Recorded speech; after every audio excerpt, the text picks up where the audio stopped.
Time moves. My consciousness travels back and forth between the heavenly fragrance world and reality, and a month is gone before I look up. Believers now stand at 446 at the 5th tier and 160,000 at the 4th. Below those come over 4 million at the 3rd, 13 million at the 2nd, 13 million at the 1st, and nearly 15 million mortals. Little spirits have passed 32,000 and faith points have passed 12 trillion. The dragonfish in the kingdom have reached 10 million, which completes the first goal I set for the investment. The kingdom now runs a monthly net profit of 1.5 million divinity points off the Dragon Marsh water palaces alone. The Monkey Wine Springs add 5,000, the Spiritual Vein 1,000, the 100 Herb Spirit Pitted Academy 100, and miscellaneous sources like the Moon Wells about 20 more. Beyond the explosive growth and returns, the environment has improved so much that the overall strength of my believers has multiplied several times over in only 300 years of kingdom time. I can feel that the climb is still accelerating, and in a few more centuries the 5th tier population could break 1,000. I go in with my consciousness and tell Yang 1 to keep buying Bomnai Islands, Spirit Peach Mountains, Monkey Wine Springs, and Spiritual Veins. What I lack least right now is divinity points, and give me another month and the figure could pass 1 million comfortably. As long as I keep stacking buildings, the production capacity keeps rising, and the islands and the veins improve the spiritual chi environment on top of that. Then she speaks up to correct me, which she does not often do. By my own stated thinking, the current development path amounts to resource stacking, and that is a planning error. I pause and tell her to go on. If I only increase the number of single resource nodes, she says, the returns grow linearly, and she recommends adjusting to a combined ecological composition instead. A light screen expands above her, and a full set of deduction models unfolds across it. Taking the existing system as the core, Spiritual Veins improve the overall environment while Bongne Island supplies the immortal chi. Spirit Peach Mountain produces basic resources, and Monkey Wine Springs convert those basic resources into commodities. What is missing, she says, is environmental transformation, cycle reinforcement, and a leap in the level of life itself. She recommends 5 additions. The solar core is a B-grade building out of the mechanical divine kingdoms. It simulates a constant light source and forms a genuine day and night cycle, drawing on the kingdom's spiritual chi to do it. It improves the growth efficiency and stability of spirit plants sharply. It costs 10 divinity points. The Spirit Rain platform is also B-grade, using spiritual chi as its source to gather spirit clouds periodically and drop spirit rain. It nourishes plants and beings and lifts growth speed and output efficiency at 80 divinity points. The Cloud Step Heavenly Path is a transport road built in the air, connecting the Sky Islands so believers and cargo move quickly between them. Internal operations run smoother for it, and it costs 5. The 4 symbols rotation domain is A-grade, simulating the turn of spring, summer, autumn, and winter into a natural cycle. That sharpens the believer's feel for the laws of heaven and earth, while stabilizing environmental development at 10,000. Last is the Spirit Energy Dispatch Center, also A-grade, the energy core regulator of the kingdom. It distributes the flow of spiritual chi evenly and lets every building operate in coordination as one efficient system. At 55,000, Yang 1 is thorough enough to render the finished vision on the screen for me, and the kingdom inside it begins to change while I watch. Above the firmament, the solar core turns slowly, and light spills down from the high sky, gentle and steady, exactly as though a real sun were revolving up there. Beneath the light, clouds gather quietly as the Spirit Rain platform draws in the spiritual chi of heaven and earth and turns it into fine threads of rain. The rain is not heavy, and it does not stop, falling across Bongne Island, through the Spirit Peach Mountains, and onto every inch of ground. Mist and light and rain braid together into something that looks like a paradise laid on the earth. Cloud Step Heavenly Paths extend outward, hanging in the air and joining each other, linking the islands into a network, and believers walk them as though crossing a sea of cloud. Looking down from above, islands float, cloud and rain twist through each other, and roads run in every direction. It is no longer a lonely night sky above my kingdom, but a true city built in the air. I can feel that the whole place has come alive. Let us go with this, I tell her, without needing a second look. This is what professional means. As expected of high-level intelligent life, by configuring a handful of buildings, she has constructed an entirely new world in the sky of my kingdom. Better still, these only need to be purchased once to cover the whole territory. So for the man I am now, they are not expensive at all. With the current area, she reports, 100 Bongne Islands can be arranged. That will expand the living area enormously, raise the total population limit to 300 million, and allow breeding cards to be purchased. With the Spirit Energy Dispatch Center in place, spiritual veins can be sighted on the ground as well. I wave it away and tell her to arrange small matters like that herself, without reporting every one of them to me. Also, I add, from today the daily fee at T Academy rises to 1,000 divinity points. With funds like these I can afford to be indulgent, and 1,000 divinity points on class hours buys 100,000 years of study time every day. I am honestly not sure a super second generation heir like Sama Bang could be this extravagant about it. Development still takes time even under my evolution talent, so I settle in to wait. 1 month passes, then 2. During that stretch, Yang One submits application after application. The count of 5th tier beings on the martial cultivation path has passed 100, so she requests the B grade indestructible golden body technique at 5 divinity points, and I approve it. Funds are sufficient, so she requests the wonder called the world's #1 martial arts arena, which lifts believers' body refining progress by half and martial comprehension by nearly a third. It costs 2,000, and I approve that too. She requests spiritual veins to improve the kingdom, and I approve. She requests spiritual veins to improve the kingdom, and I approve. She requests more spiritual veins, and I approve those as well. By the end of those 2 months, I have genuinely lost count of how many approvals I gave.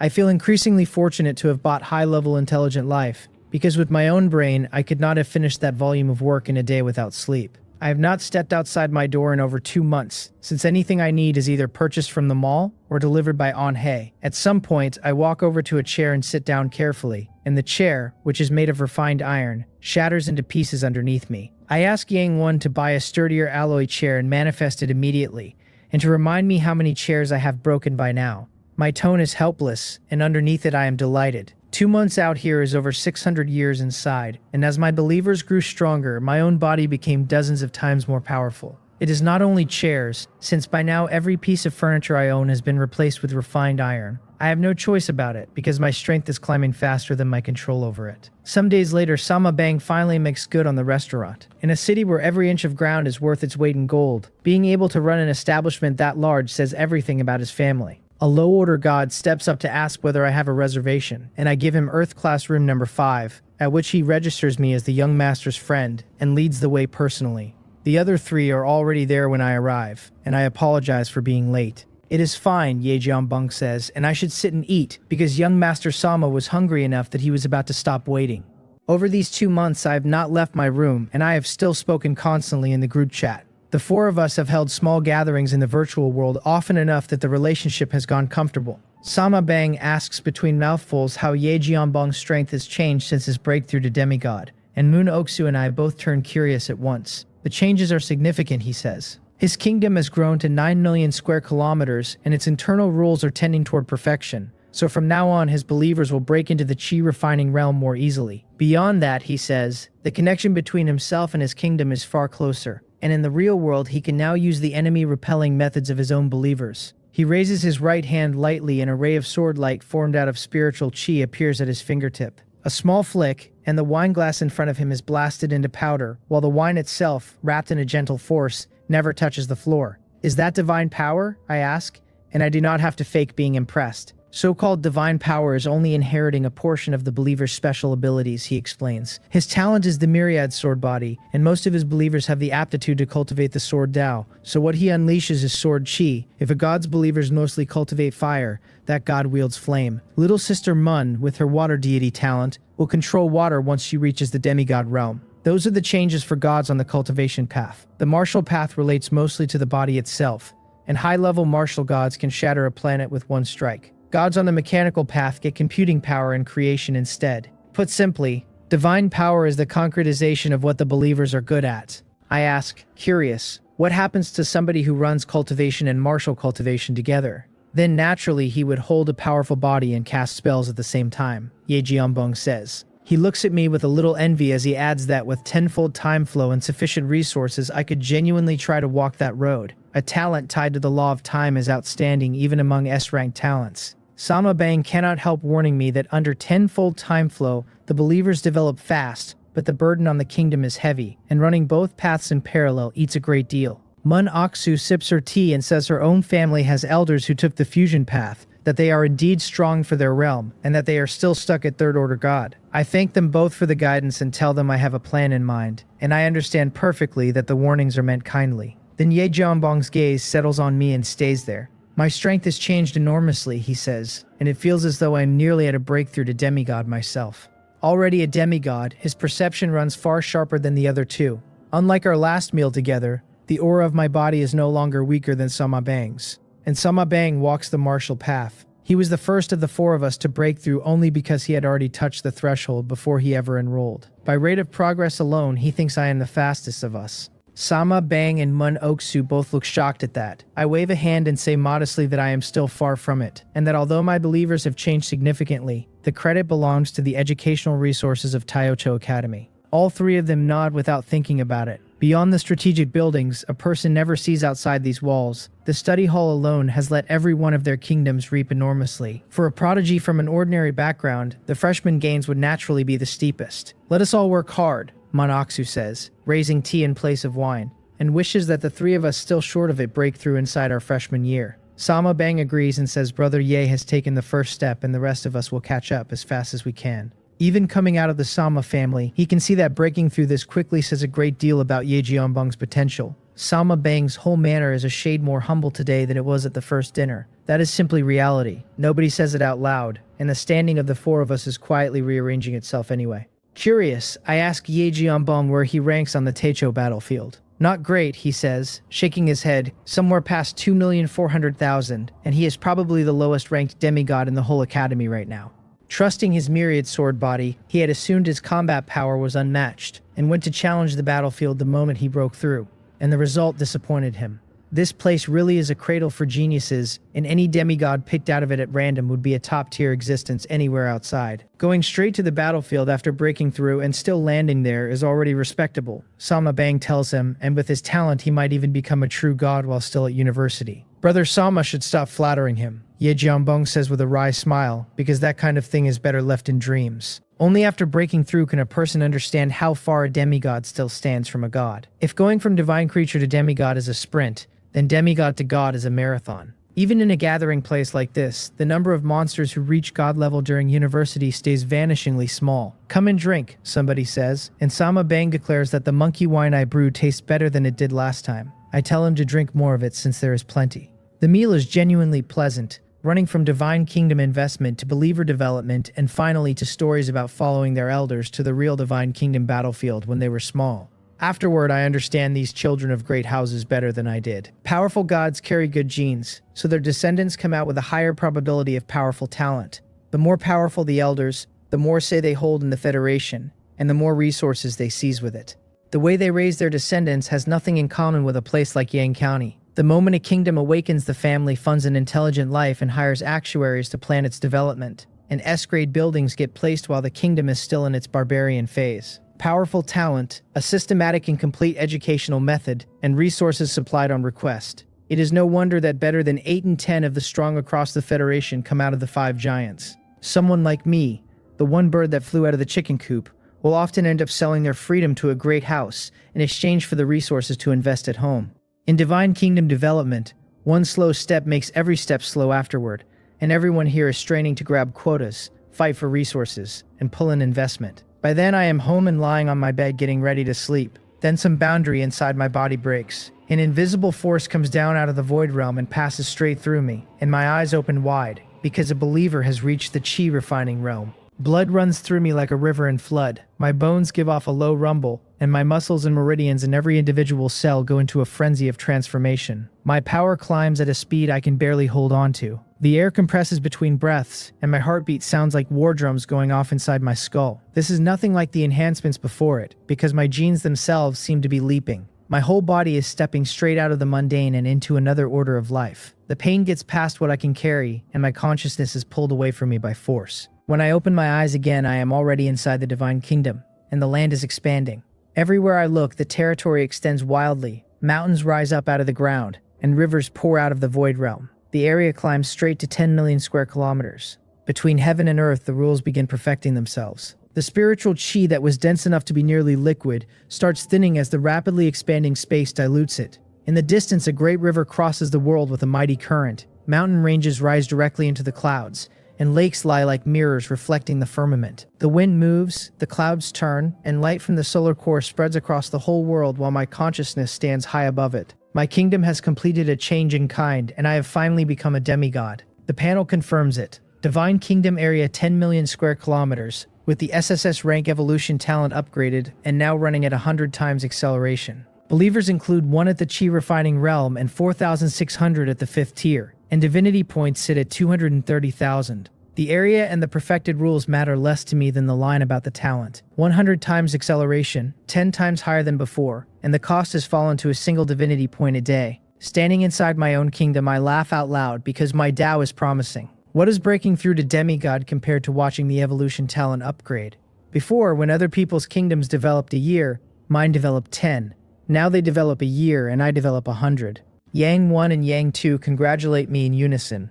I tell her that now the area has expanded, she should keep buying Dragon Marsh water palaces to raise income. She pushes back and says investment needs to be gradual, that the area is now vast and the kingdom is severely short of believers, and requests A-rank breeding cards first. No problem, I say, waving it off, because with my current ability to earn, I no longer need to think about the price of a consumable. As the rules perfect, she continues. Believers will break into the Chi refining realm more easily, and by the projections, their strength will show explosive growth inside 1,000 years. The everlasting spring technique is wood attribute, so she requests 1 set each of the metal, water, fire, and earth attribute techniques. Agreed. The kingdom holds the alchemy tower and the supporting 100 herb spirit pivot academy, so she requests an expansion of the Teicho Academy curriculum to let believers learn alchemy as a side profession. Agreed. She suggests purchasing C-rank formations, and I cut her off and tell her everything is agreed. All of it. Every item. With the breakthrough, the volume of work inside the kingdom keeps growing, and by now I am a chairman with 2 secretaries. Even nodding has started to feel like a chore. I ask instead what the kingdom actually has to reach for me to break through into a true god.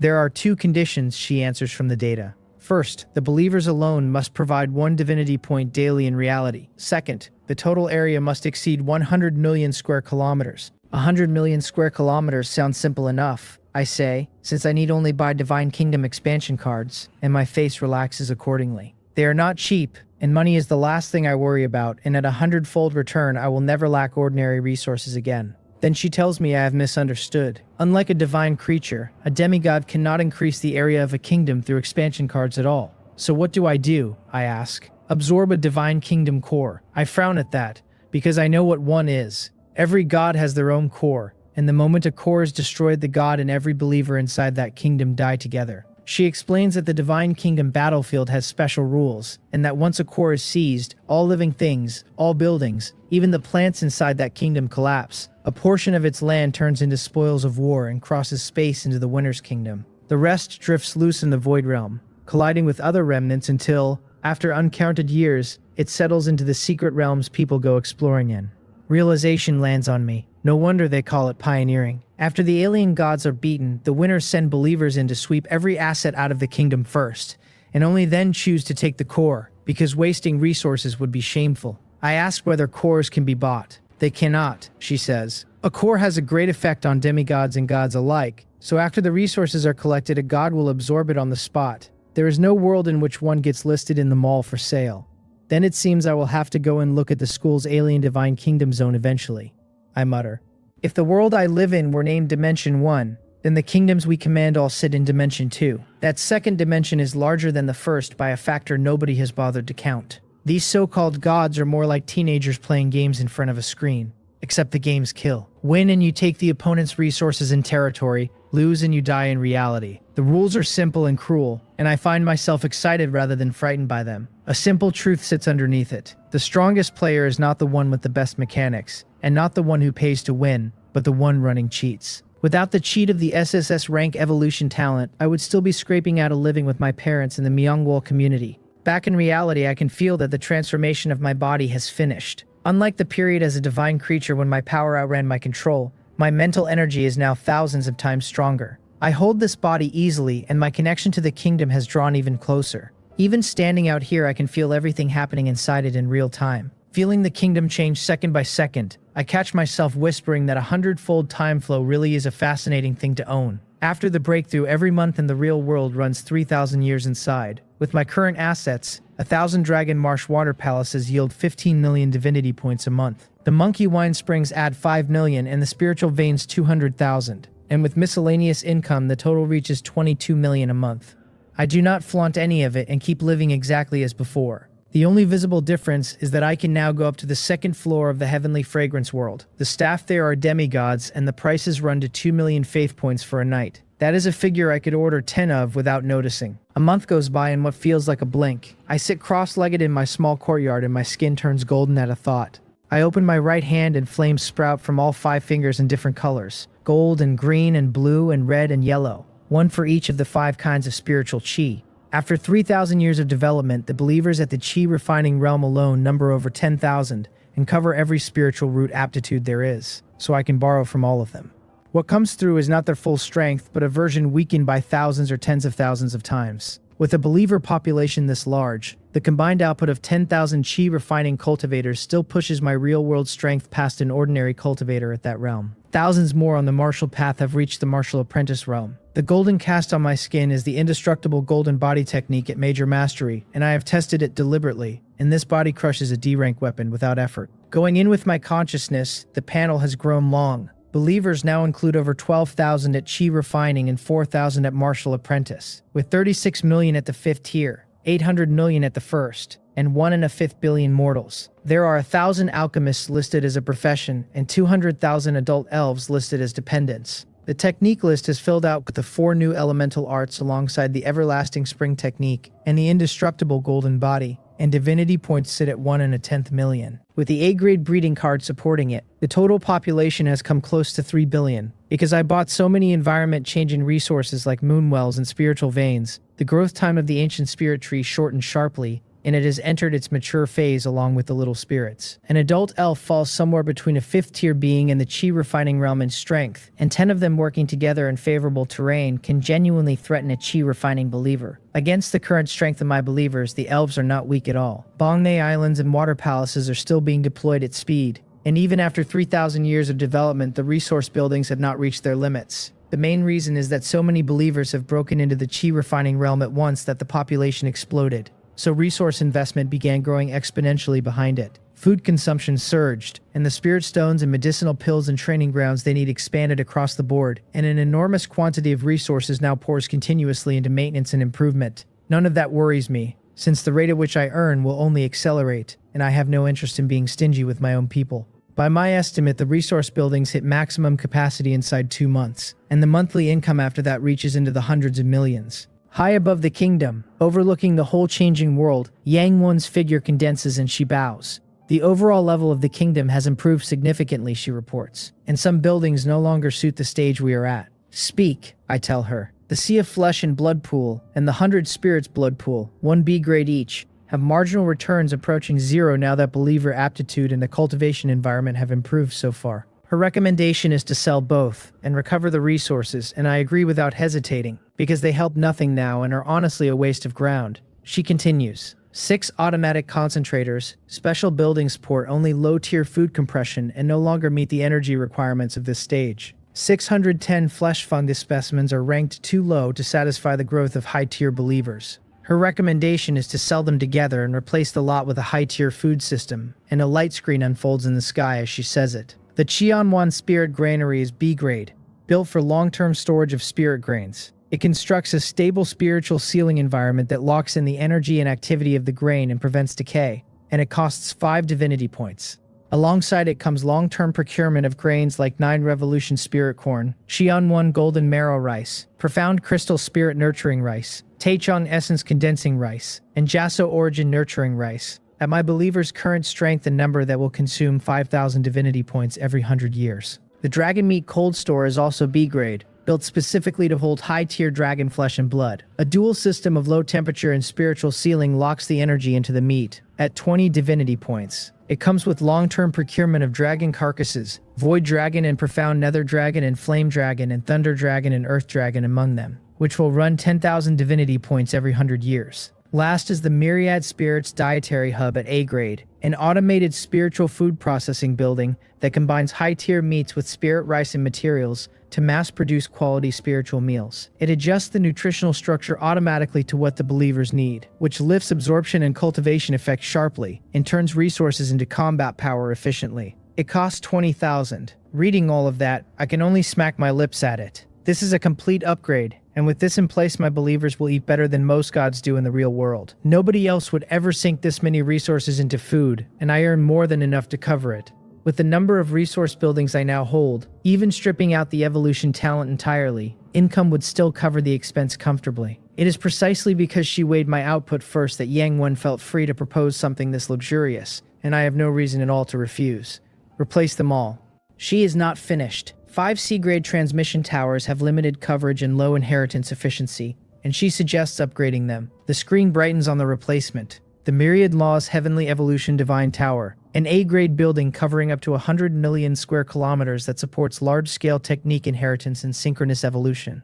It collects believers' cultivation data in real time and feeds it back, which improves overall cultivation efficiency across the whole kingdom. And it costs 100,000 divinity points. Replace it. Another half-month goes by, and my life settles into something close to luxurious peace. Everything I eat comes out of my own kingdom now. The spirit rice is translucent and dissolves in the mouth. The spirit fruit is sweet with a thread of spiritual charm running through it. Even the meat comes from dragons and carries an enormous quantity of energy. Against food like that, the famous dishes at the Wolhyang Pavilion are simply inferior. Sometimes I close my eyes and feel the kingdom instead, watching my believers rise in number and in quality at the same time. Everything is developing in the direction I want, and the future looks perfectly visible from here. In a few more days, I decide while half asleep, I should go and explore the Techo battlefield. Then a violent fluctuation erupts from deep inside the Divine Kingdom. Yang 1 and Yang 2 both sound the warning at the same instant, with an urgency I have never heard from either of them. An abnormal spatial tear has been detected. A high-intensity invasion response is registering. The kingdom's coordinates are exposed, and alien believers are attacking. My mind jolts and I sit straight up. I do not need either of them to tell me, because as the god of that place I already felt the space change. Something is forcing its way into my divine kingdom. My consciousness leaves reality instantly and I open my eyes at the center of my own world. At the edges of the kingdom, spatial cracks are being torn open one after another. They hang in the air like wounds, their edges twisting and vibrating, and figures keep surging out of the darkness inside them. The first out are tall demon monkeys, and their number runs to 100 million. They have thick black fur and knotted muscle, and eyes lit with scarlet, and the auras coming off them are violent. Worse, dozens of them have already stepped into the chi refining realm. The ground trembles slightly where they land, and behind them more alien armies pour out of the cracks, packed dense and spreading like a tide. They roar one after another until the primal violence of the sound has filled my kingdom.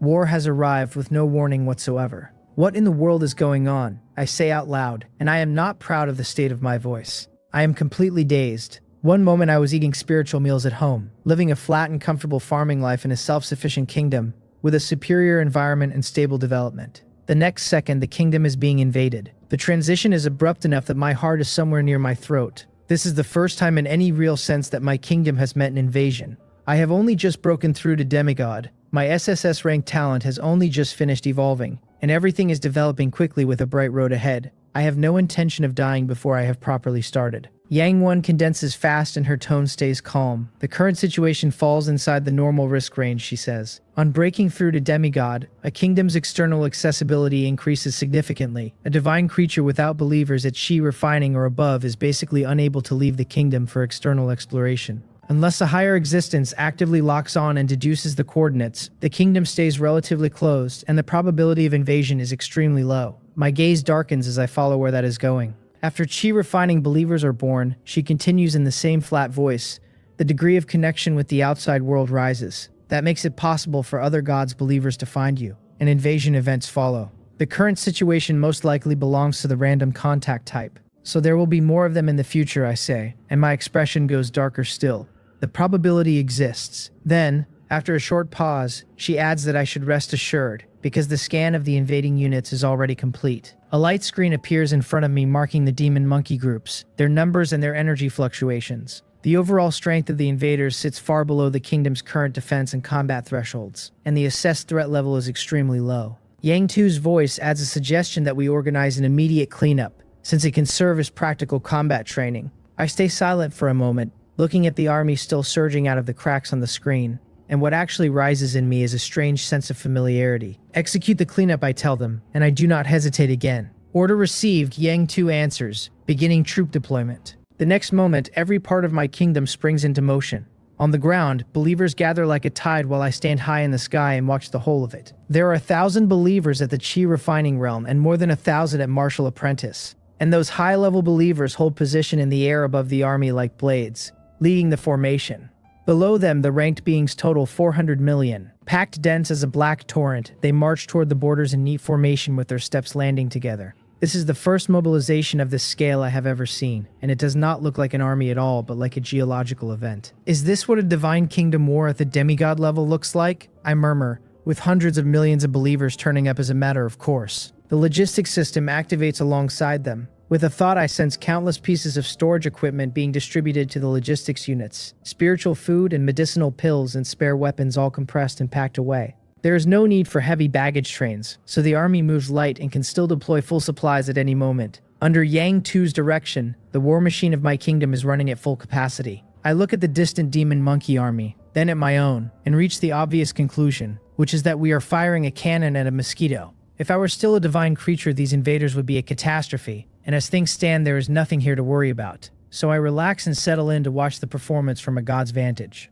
At the edge of the kingdom, the demon monkey army has already pushed deep inside, roaring as it advances, and it meets the first resistance soon enough. The terrain ahead changes without warning as a vast swamp spreads out in silence. The C-grade 1000 poison swamp. The monkeys that step into it sink instantly, poison gas churning up around them, flesh corroding, screams rising one after another. Then a single chi-refining demon monkey acts, its spiritual power erupting violently, and tears the whole swamp region open by force. Footsteps follow out of the forest as the patrol robots arrive and deploy their muzzles, and bullets come down like rain. Demon monkeys are shot through in enormous numbers with flesh and blood going everywhere. Then another chi-refining monkey moves, and thousands of patrol robots are destroyed at once. I do not care about that in the slightest, because at the kingdom's current stage, those robots are outdated anyway and they can be replaced with pocket change. The demon monkey line keeps advancing. After only a day out here, the army reaches the next line of defense, a strange sea of flowers with a B-grade poison bee queen at its center. In the next instant, the sky goes black as countless bee soldiers take the air and blot out the light. Like a dark cloud pressing down onto a city, the swarm dives.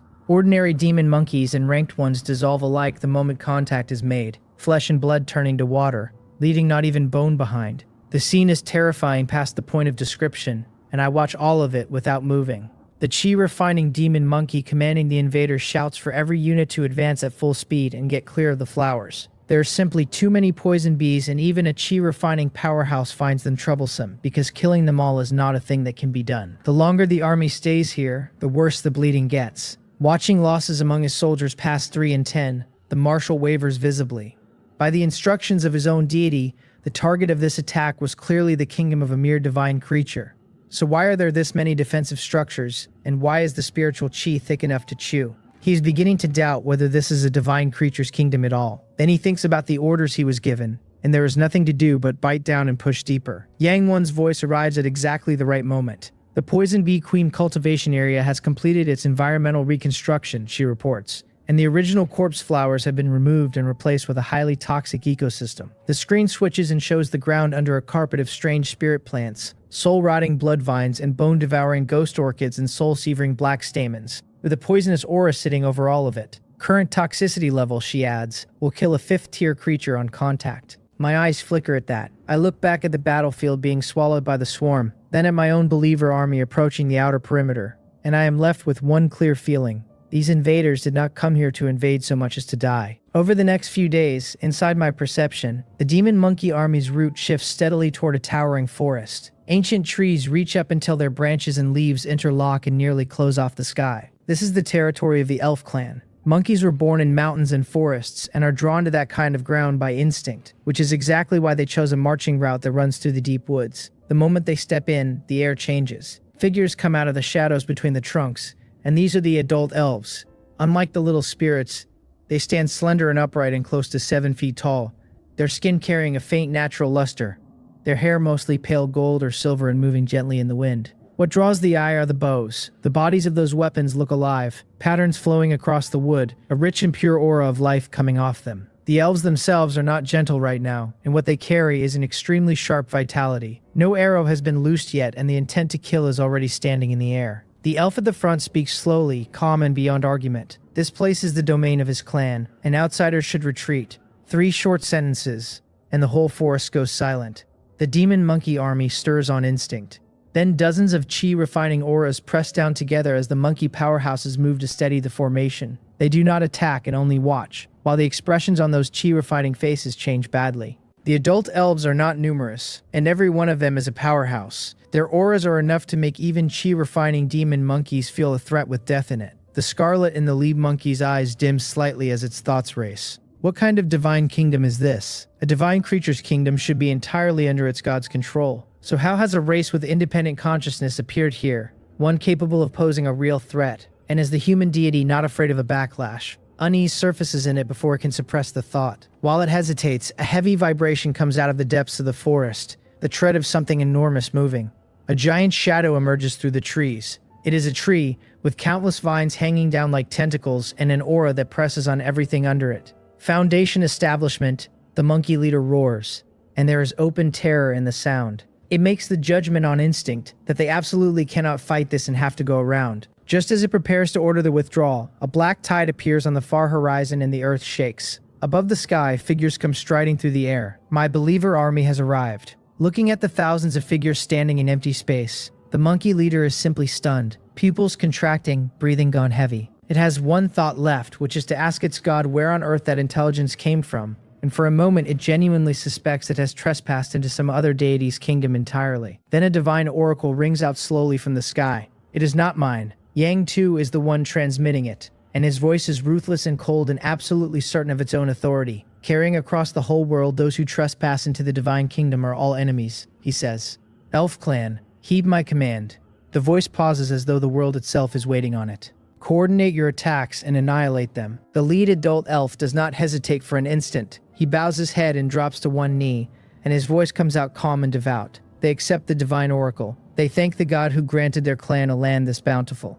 In this battle, he says, the clan will give everything it has. Then he rises slowly and draws the string, coming back like a full moon, an arrow condensing out of pure life force at the knock. He looses. The battle erupts in the same instant. Above, thousands of chi-refining and martial apprentice believers strike at once and come down into the demon monkey army like falling meteors. There is no resistance in any real sense. Under the eruption of spiritual chi from strikes thrown almost carelessly, whole groups of demon monkeys burst where they stand. A martial apprentice throws one punch and the ground collapses under it, and thousands of monkeys go to blood mist in a breath. Blade light flashes and reaps lives in swaths. That is not a battle so much as a slaughter. The ground soaks through fast and the corpses stack. Roars and screams and collapse sprayed together. The demon monkey army begins to scatter and finds there is nowhere to go, because the space has been locked and they cannot return to their own kingdom at all. Elf arrows perform precision work while the tree demon king sweeps forward through the middle of them. The whole field turns into a bloody charnel ground inside a few hours.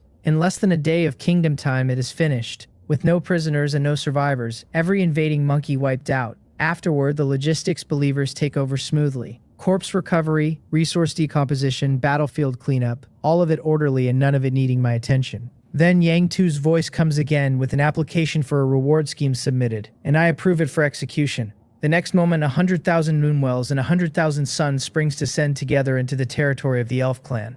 Vassal races are not ordinary believers. Exploiting them in nothing else only weakens their potential and eventually invites a backlash. Moderate investment with returns attached stimulates real growth and real loyalty instead. The elves are docile by nature besides, and as long as the forest stands, they rarely threaten anything on their own initiative, which makes them a very stable kind of guardian vassal.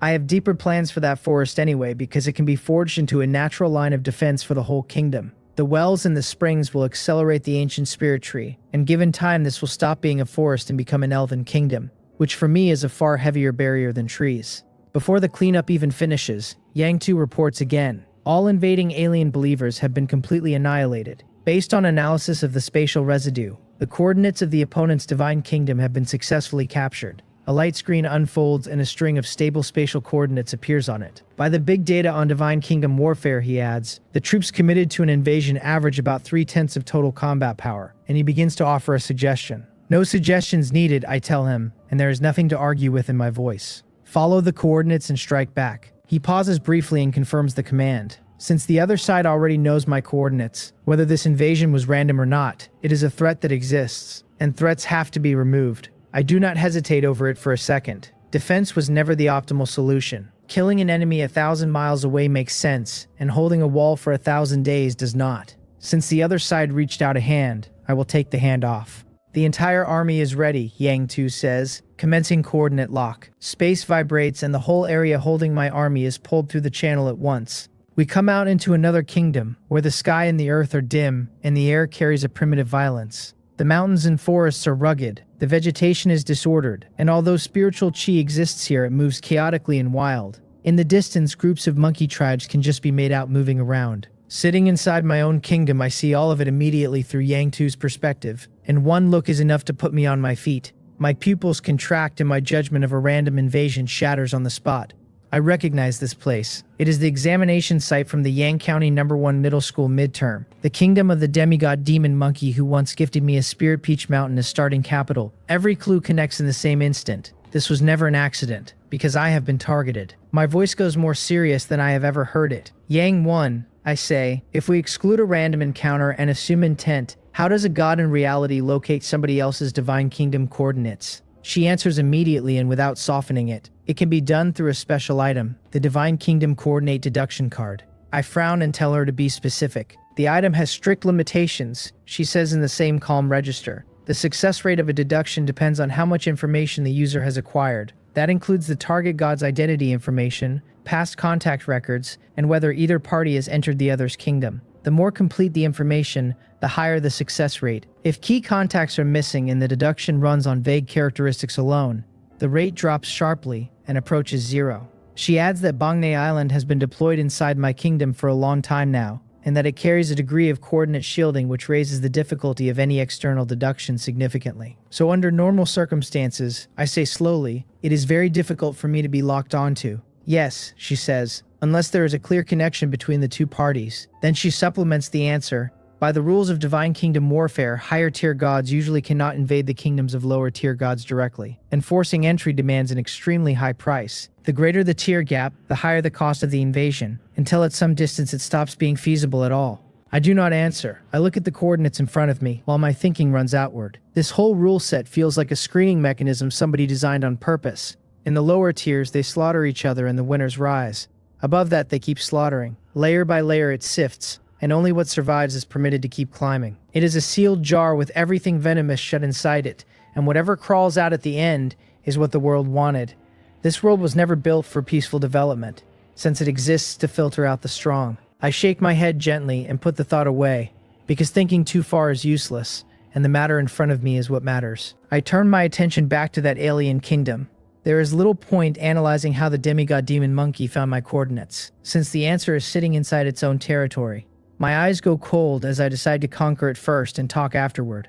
At the same time, I finally understand why the alien believers were so weak. For the sake of that examination, the school leadership of Yang County #1 Middle School beat this demigod until its origin chi was severely damaged and its kingdom stood on the edge of collapse. How much time has passed since then? Scraping together a dozen or so chi-refining believers would have burned the last of its foundation. Thinking about that lets me breathe out, and then it puts a chill through me. If not for my SSS-Rank talent and a kingdom developing far past what is normal, a sudden invasion like that would have left no room for a comeback at all. The opponent is weak only relative to a demigod. Against a divine creature, that wave of monkey troops would have flattened everything long before I reached the field. Deep inside the alien kingdom, the monkey god is curled in its core area, with its aura chaotic and its divine thought guttering like a candle in wind. Its eyes are bloodshot and its lips will not stop trembling as it whispers to itself, holding on to the last shred of its own sanity. No wonder the deduction succeeded, it mutters, because he is already a demigod and deducing a demigod's coordinates is naturally easier. How is that possible? How could it be that fast when he was clearly only a divine creature before? Its kingdom's origin chi has not recovered a tenth, and it cannot stop what is coming.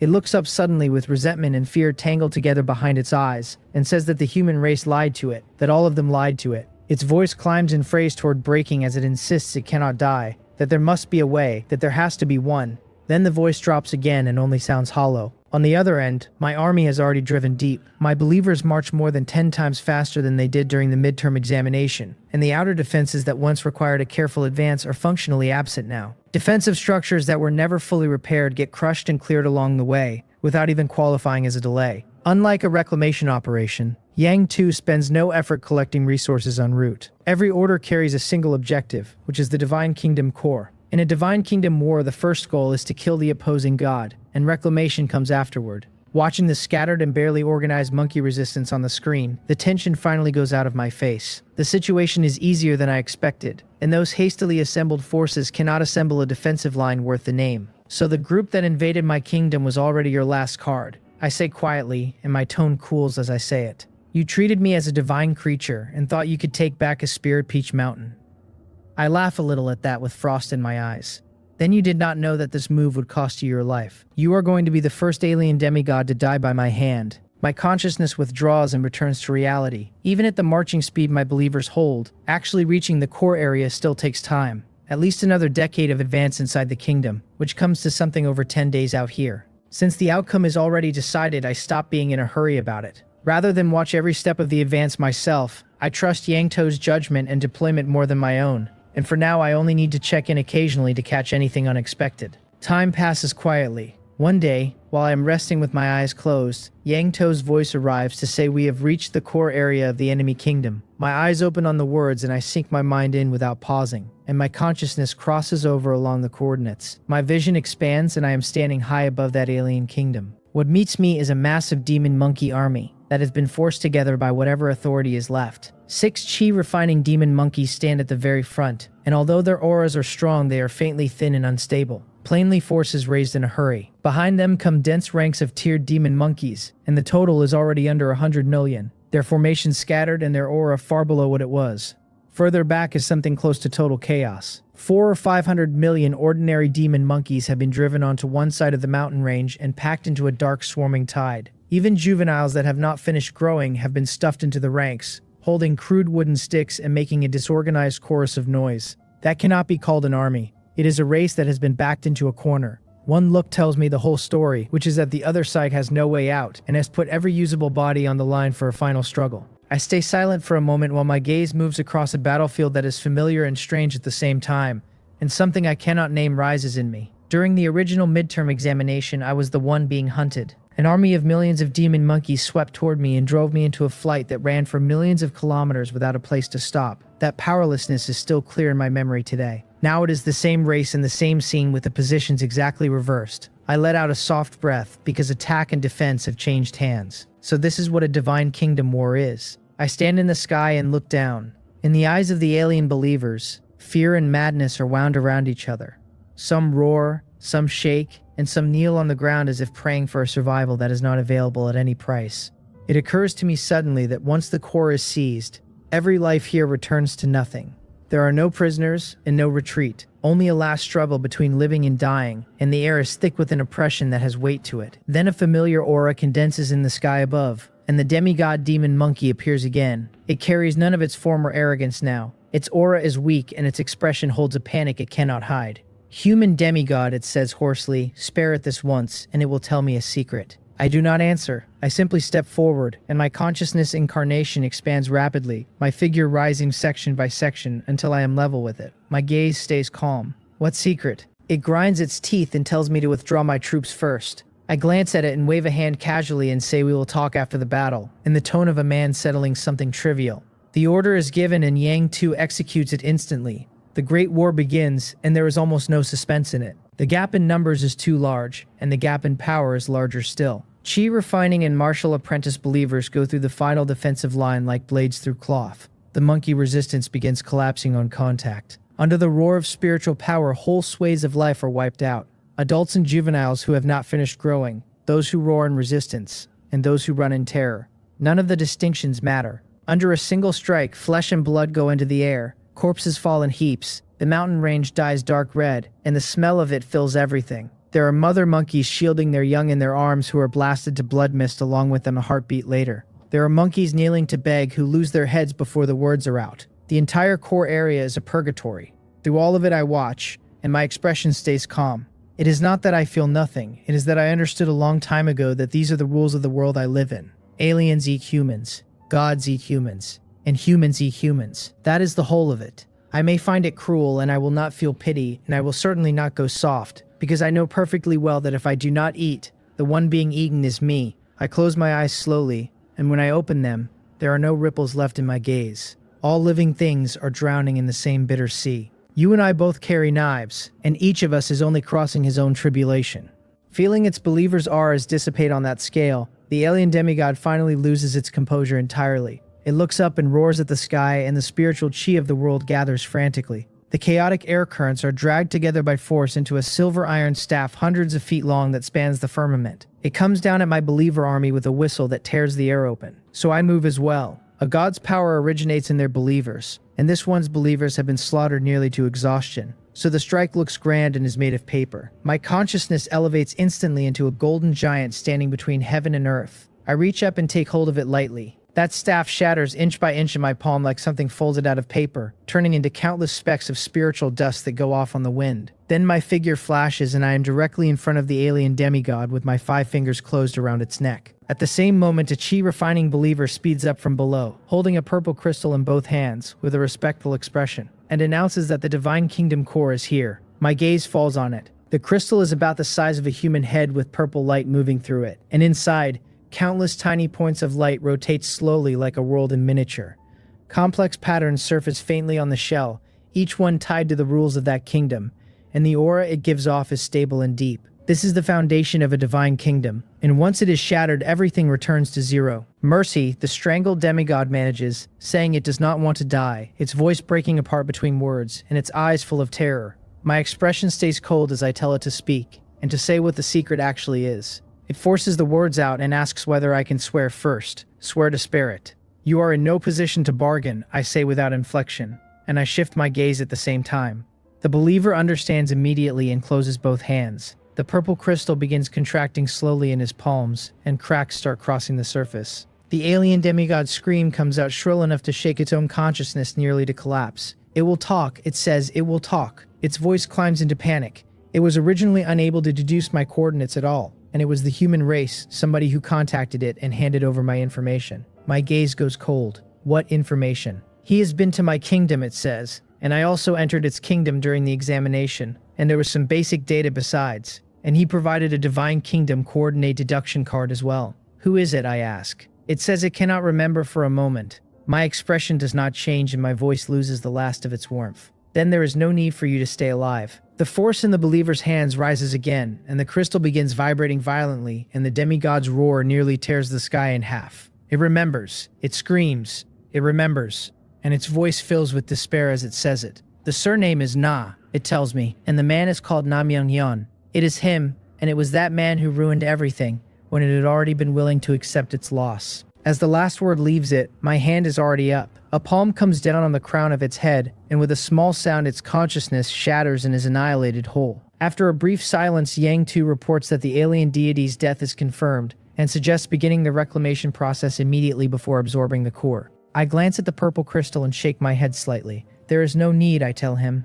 I will absorb the core directly once we are home. This kingdom was already ransacked once during the midterm examination, and its most valuable buildings fell into mine back then. The remaining B-grade and C-grade buildings in the core area have been collected on the way through, and the scattered resources out on the periphery carry too little value to be worth the walking. Rather than let my followers spend time gathering here, we go home and I use my SSS-Rank talent to cultivate properly instead. Space vibrates again and my consciousness brings every follower back into my own kingdom at once. Holding that purple crystal in the center of my palm, having gone through the steps for absorbing a core with Yang 1, I stop hesitating. My divine thought surges out like a tide and envelops the core entirely. In an instant, it feels as though my consciousness has touched the root of another world. Countless veins of rules unfold in front of me like crossing lines of light, and the two kingdoms are briefly connected through them. Then the power of rules descends, with no roar and no warning at all. That alien kingdom begins to collapse. The earth cracks first. The mountains crumble. The forests overturn. What ordinary creatures still remained have no standing to struggle against a weight like that, and their auras dissipate where they are. Trees wither, spirit plants disintegrate, rivers stop moving, and the sky turns gray.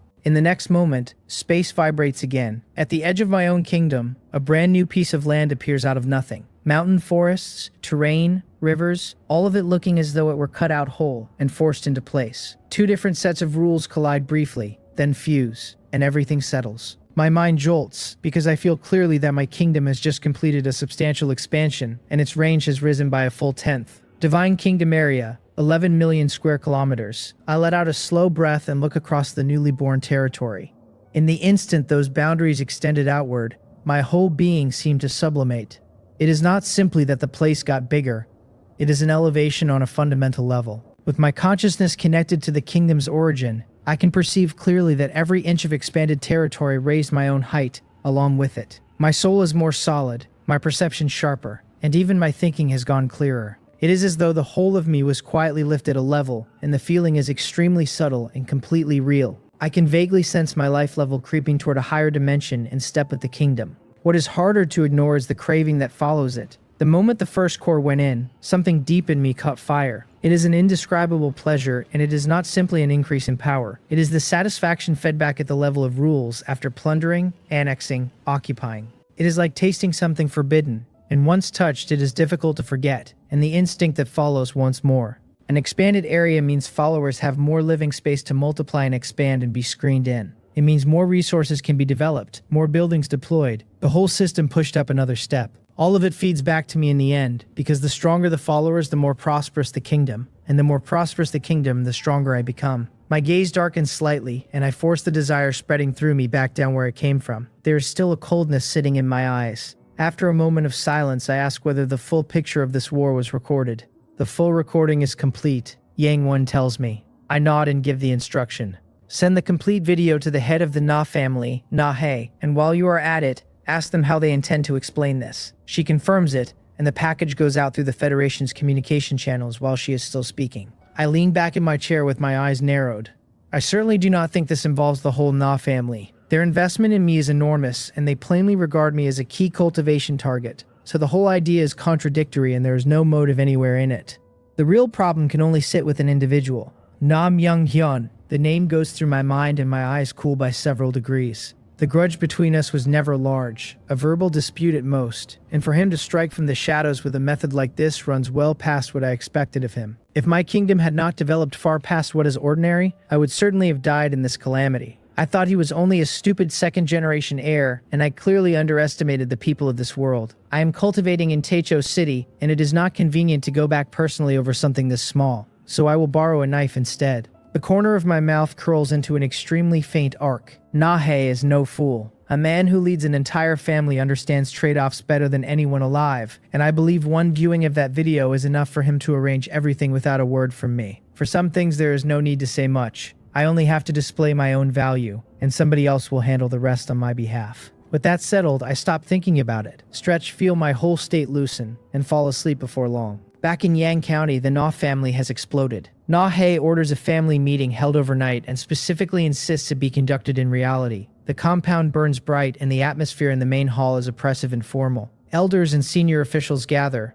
Nobody dares make a sound and every pair of eyes is fixed on the images projected on the wall. It is the complete footage I sent, from the invasion of my kingdom, through the counterattack and finally to the killing of the alien demigod. The whole process runs in front of them without a cut. The scene of a golden giant crushing a silver iron staff hundreds of feet long, in one palm, then closing a hand around the demigod's throat, is shocking even to the deities in that room. A pin dropping in that hall would be audible, and the air does not seem to move again until the video ends. Then the emotions they have been holding down erupt at once. How long has it been? One elder demands, standing up abruptly with his voice shaking, and has Yang Biom already broken through to demigod? It has not even been 2 years since his awakening, somebody says, and that speed is simply exaggerated past belief. Is this what the resources of Taecho Academy do? Another asks, and then corrects himself, because this is no longer a matter of resources at all, but of talent. Somebody points at the overwhelming army on screen, with his voice going urgent, calling out the 1,000-odd followers at the Chi refining realm, and the ones at Martial Apprentice besides. From that he concludes the man is preparing to run cultivation and martial cultivation in parallel. This can no longer be counted as an ordinary demigod. A prodigy, somebody says, a true prodigy.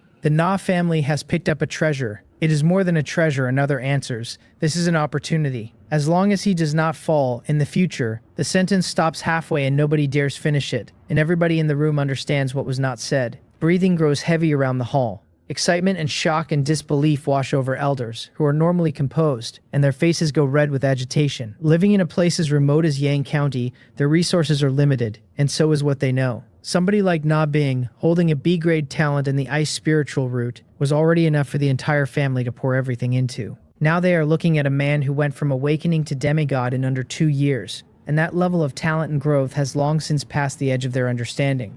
What I have displayed is no longer merely excellent, it is frightening. While everyone is still enjoying the sight of an alien demigod dying, Nahe speaks in a low voice and asks whether they have all missed the point.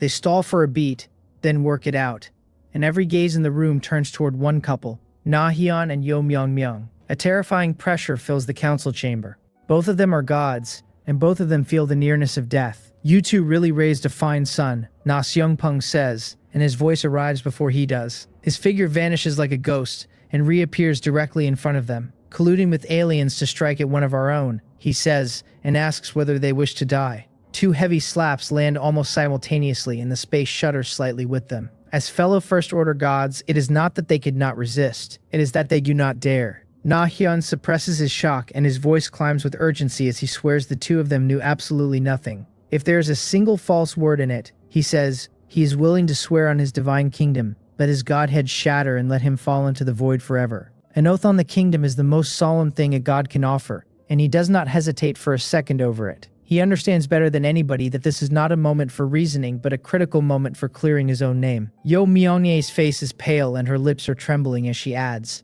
"Lo," that she swears the same. Even so, the chamber does not relax at all. It gets colder. Na-hae speaks slowly and asks whether the two of them have missed the point again, and whether they think it still matters whether they knew. One sentence, and the last shred of hope goes out of them. Na-hyun's body sways imperceptibly as he finally understands that the core of the problem has shifted entirely. It was never about the truth. It is about how to ensure I do not pursue the matter. He has lived through ages and understands the unspoken rules of great houses better than anyone. There is affection and there are connections. And in front of absolute interest, both of those always take the back seat. Handled badly, the two of them genuinely die. Elder Na-hyun, Elder Yo, Na-hae says, and his voice stays steady while carrying something unanswerable. This matter is of great importance, and if the federal law enforcement team learns of it, the entire family is implicated. From now on, the two of them hand over every communication device, their divine kingdom spaces are sealed, and they remain inside the family compound. He tells them to rest assured that as long as no connection is confirmed, the family will implicate nobody since everyone has witnessed their contributions.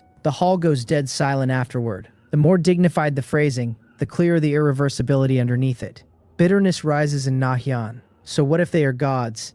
In front of a real shift in interests, so-called clansmen are only objects that can be repriced at any hour. He lets out a slow breath and says he understands, his voice low and scraped raw. Na-hae nods slightly, says nothing further, and waves a hand to have them taken away. Once they are gone, he scans the room. The family law enforcement team has already been sent to the neighboring county to bring Na Myung-hyun back, he says.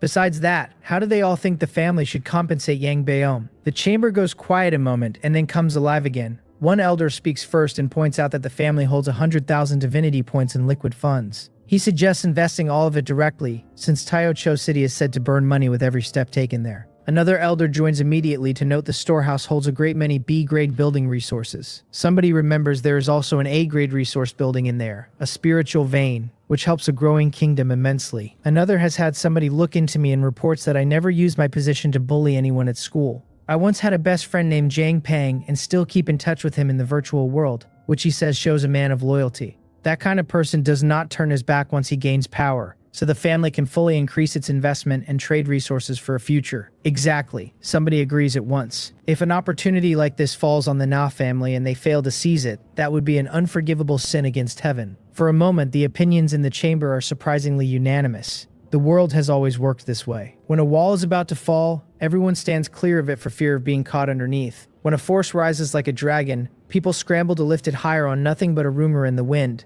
Human hearts are not fickle. They simply gravitate toward higher value and steadier directions. Warmth and coldness are a matter of vantage, and good and evil are sometimes only the weight of what is at stake. With the potential I have now displayed, I am no longer merely worth cultivating. I am enough to move the entire strategy of the Na family. Na-hae makes the decision at last and says to give me the spiritual vein and send the 100,000 divinity points with it. There is no dissent, and the room treats it as obvious. Then an elder cannot help asking who would be appropriate to deliver a sum of resources that size, and the atmosphere turns subtle immediately. Glances go around the room, and a discussion that was solemn a minute ago acquires an edge of quiet competition. How about him? One elder offers first, with his eagerness plainly showing, since this old man has never been to Teiko City and happens to want to look at this peerless genius in person. Third brother should not join in the fun, another says, since he makes it sound as though anybody else present has been to Teiko City either. I will go. I am more suitable. Na Songpeng's gaze sweeps the room and he says flatly that he is Yang Bion's grandfather after all, so representing the family in this is more appropriate coming from him. The argument stalls on the spot, and while several pairs of eyes flicker, nobody finds anything more to say. Then Nahe raises a hand slowly and cuts the discussion off. He already has arrangements for this, he says calmly, and none of them need to go. They are all taken aback, and he does not explain, adding only that the resources will be delivered on time and that the meeting is adjourned. Once the elders have left, he sends a message to Na Bing. Time moves and another month goes by. My life stays peaceful. I do not enter the Taicho battlefield, and I rarely go out. What I spend this month doing is strengthening the defenses of my kingdom with something close to obsession. The outer perimeter has changed shape completely by now. The Thousand Poison Swamp, which used to sit in local patches, has been spread across the entire outer ring into a continuous zone of death. The gas over it is thick enough that organized groups of tiered beings would struggle to come through intact. The breeding scale of the Poison Bee Queen is expanded further. On top of the existing setup, I opened 20 exclusive flower beds for planting various highly toxic spirit plants so the swarms can keep evolving. That area is no longer a defense point in any ordinary sense. It is a restricted zone in every meaning of the phrase. All of that is only improvement to foundations that already existed. At Yang One's suggestion, I add the crucial missing link, a high-level monitoring and mobile strike system. The Eye of God is an A-grade global monitoring building that scans and warns on every abnormal fluctuation inside the kingdom in real time, spatial cracks and energy disturbances and life fluctuations alike. It carries high-precision locking and can feed target guidance to every defense system, at 20,000 divinity points. Beside it comes the F-3500 fighter, a B-grade craft with a small nuclear core giving it nearly unlimited energy. It carries high-frequency laser weapons and a laser missile system supporting both air-to-air and air-to-ground strikes. It is mobile enough to intercept and blanket an area quickly, which makes it a real threat even to Foundation establishment beings. 200 divinity points each. The mechanical system goes into the kingdom and integrates monitoring, locking and striking into one loop. With that much capital poured into it, my kingdom is quietly changed from a resource-rich power into a genuine war fortress. I am confident that if an ordinary demigod attacked without preparation, their believers would be exhausted by the defensive structures long before anything touched my core. I do not begrudge a single point of it. In my view, developing a kingdom is never a sprint but a marathon with no finish line drawn. Running fast matters, and only those who live long are qualified to keep running. Beyond that, I hold an SSS-Rank talent, so given enough time, development is a matter of arithmetic. What genuinely cannot afford a problem is security itself. The invasion turned out to be a false alarm, and it made the issue vividly clear to me. In this world, the stronger you become, the more likely your coordinates are to be found, and only real defensive force closes the covetous eyes looking your way. If other demigods learned what I had done here, they would probably cough blood on the spot. With my current configuration, even veteran demigod kingdoms might not be willing to invest to this depth. For most gods, the resource priority is always the believers themselves. Nurture believers, raise combat power, plunder resources through war, and that is the mainstream road. Defensive buildings are mostly symbolic, arranged to buy time or cause harassment, since the essence of a divine kingdom war is ultimately slaughter between believers. Somebody like me, dumping massive resources into arming an entire kingdom to the teeth, is rare by any measure. My own reasoning is simple enough. Making money has become too easy, so spending it does not hurt. Going in with my consciousness, I read the numbers. Divine Kingdom area 11 million square kilometers, with the evolution talent running at 100-fold. Believers include over 23,000 at Chi Refining and 11,000 at Martial Apprentice. Below them sit 86 million at the 5th tier, 150 million at the 4th, and better than 1 billion across the lower tiers and mortals. 5,000 alchemists are listed as a profession, already capable of refining chi-gathering pills and blood essence pills and bone-strengthening pills. Vassals stand at 250,000 adult elves. Divinity points sit above 5 million. The building list has grown teeth. It holds the Eye of God, 200 spiritual veins, 20 alchemy towers, and 300 immortal breeding towers.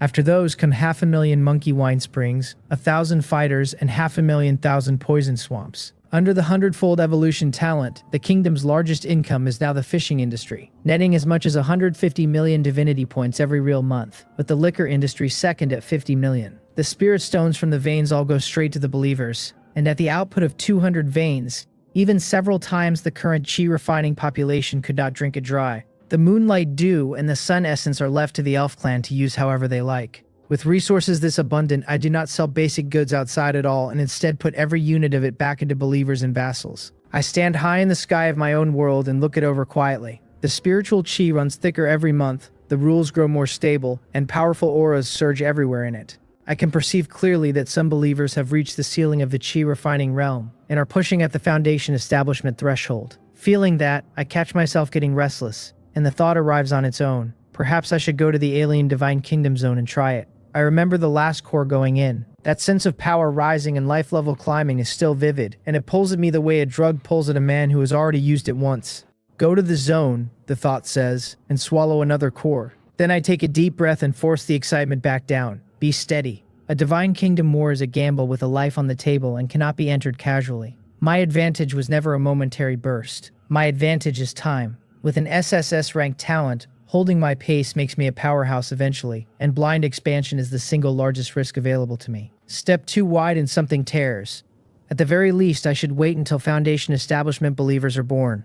My gaze steadies again on that thought. Reviewing information over this period has given me a clearer picture of demigods generally. Among demigods, only those whose kingdoms hold Foundation Establishment believers truly occupy a position worth the name. Leaning on a large number of chi refining believers plus formation support, a demigod can certainly fight a Foundation Establishment opponent to the death, and that is far too reckless for my taste. What I want has always been safety and absolute crushing power. Beyond that, once Foundation Establishment believers appear, the 10 Halls of Judgment array I hold changes in kind rather than degree. As for the core formation realm above it, I know very well it is almost impossible during the demigod stage. The rules of the kingdom restrict it, and only a special cultivation-type kingdom talent gives anyone real odds. A communication notification rings just then, and I tap the light screen open, mildly surprised. It is a message from Na Bing. She is inside a sightseeing ship outside Taecho City, and wants to know whether now is convenient. Her tone is as cold as ever and carries a shade more careful propriety than it used to.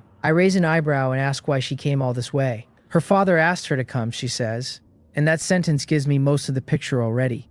I do not press. Instead, I contact Dang Wall and ask whether family members can enter Taecho City. No, she says. The access restrictions are strict and only a passkey holder gets in. If your highness has relatives or friends visiting, she offers she can accompany me outside. That works. Outside Teo Star, ring after ring of enormous sightseeing orbits surround the planet. As one of the two most prosperous core worlds of the Federation, the halo around this place stopped being about the Academy a long time ago, and became a symbol instead. Even people who can never truly enter still cross star domains to watch from beyond the rails. Some spend years of savings for the chance to stand at a porthole and catch one glimpse of the legendary city. Some travel light years to take a photograph and prove they were once close to it. Everyone knows that those who genuinely get inside number perhaps one in hundreds of millions, and precisely because of that, it looks more sacred the further out of reach it is. Under that halo, the tourism industry around Taeko Star has flourished to an extreme. Inside the sightseeing ship, the crowds move like thread through a loom. Geniuses and students and practitioners from everywhere pass between quarters and observation decks, talking excitedly or stopping to photograph the view. In a quieter corner by a porthole, Na Bing stands alone with her arms crossed, leaning against the transparent energy glass, her eyes fixed on the distance. Her expression holds longing and confusion, and a thread of unwillingness she cannot quite put down. She looks like somebody standing outside a door, watching a door that has never once opened for her. Am I really that far behind him? She asks, quietly enough that nobody else could hear it. Na Hei sent her that video and she barely slept. The youth who climbed from class 7 to class 1 in his third year of high school. The person who in her memory is still fixed in the position of somebody struggling to catch up to her. Without her noticing, he reached a height she cannot touch. The demigod realm is something that even graduating seniors at her own Shiansu University rarely enter, and he has been at Teicho Academy for a short time, and already crossed it. That is not a gap anymore. That is a fault line. The distance between people is never widened step by step. Sometimes it is one door, with somebody outside looking up, and somebody else already inside, and once it closes you cannot even see the direction you were supposed to chase. A young man in expensive clothes walks over just then, with a confident smile and an unhurried step, opening with a compliment and an announcement that he is from the Nam family of Miyok City. She does not turn her head. She tells him she has no time and asks him not to bother her. Cold and short and finished. His smile freezes on his face. Na Bing is stunning to look at and carries a cold, otherworldly air, so she has drawn a great many eyes along the way, and a great many young masters have tried their luck. Every one of them has been shut out without exception. The young man surnamed Nam looks briefly ugly about it, and with a crowd watching he cannot lash out, so he forces a small smile, says farewell, and turns away. The love of beauty is universal, and meeting one on a journey and wanting to say hello is an ordinary enough thing. Being refused stings a little and does not justify his scene. He has walked a few steps when several companions close around him. Brother Nam failed before he even started, one says. And did he not just claim that face alone would carry it? Exactly, another says, patting his own cheek and laughing, since announcing a family name on the approach is cheating when the agreement was to rely on looks. He is not annoyed and only shakes his head and calls her an ice beauty and hard to handle, adding that a melon twisted off the vine is never sweet. Then he lowers his voice and says her temper is genuinely not good, that he does not know which family she is from, and that she has no cultivation at all. Probably from somewhere small, somebody offers, since otherwise why speak that aggressively and leave no room at all. The group walks off laughing with mockery under it. In their understanding, the better the background, the more weight a person puts on propriety, and however arrogant they are inside, the surface stays decent. True scions of noble houses rarely refuse that bluntly, preferring gentler methods that make the other party retreat on their own. An attitude like hers, short and direct and merciless, reads to them as a lack of upbringing. Meanwhile, inside Teo City, Dang Wool has arrived at the entrance of my courtyard. As the gate opens and her gaze lands on me, she is simply stunned. That aura is something she knows far too well. It sits at perfection and harmonizes faintly with heaven and earth. It is a demigod's, Your Highness, she says, and her voice climbs. Has Your Highness broken through to demigod? She is a third-order god, and her knowledge runs far past ordinary people. And even so, seeing it in front of her, she has trouble staying calm. It has been under half a year since the start of freshman year, and I have crossed from divine creature into the demigod realm. That growth rate already passes the overwhelming majority of students holding S-grade talents. At this pace, it is even possible for me to strike for a peerless prodigy evaluation before I graduate. After the shock passes, she recovers quickly and her manner turns more respectful than it was. The stronger my potential and the higher my eventual achievements, the larger the resource reward she collects as my Tao protector. It was a lucky breakthrough, I tell her, in the tone of a man mentioning the weather. Her mouth twitches slightly and she declines to comment. Then she gathers herself and asks solemnly where Your Highness is headed and who I am meeting. The sightseeing ship outside the city, I say.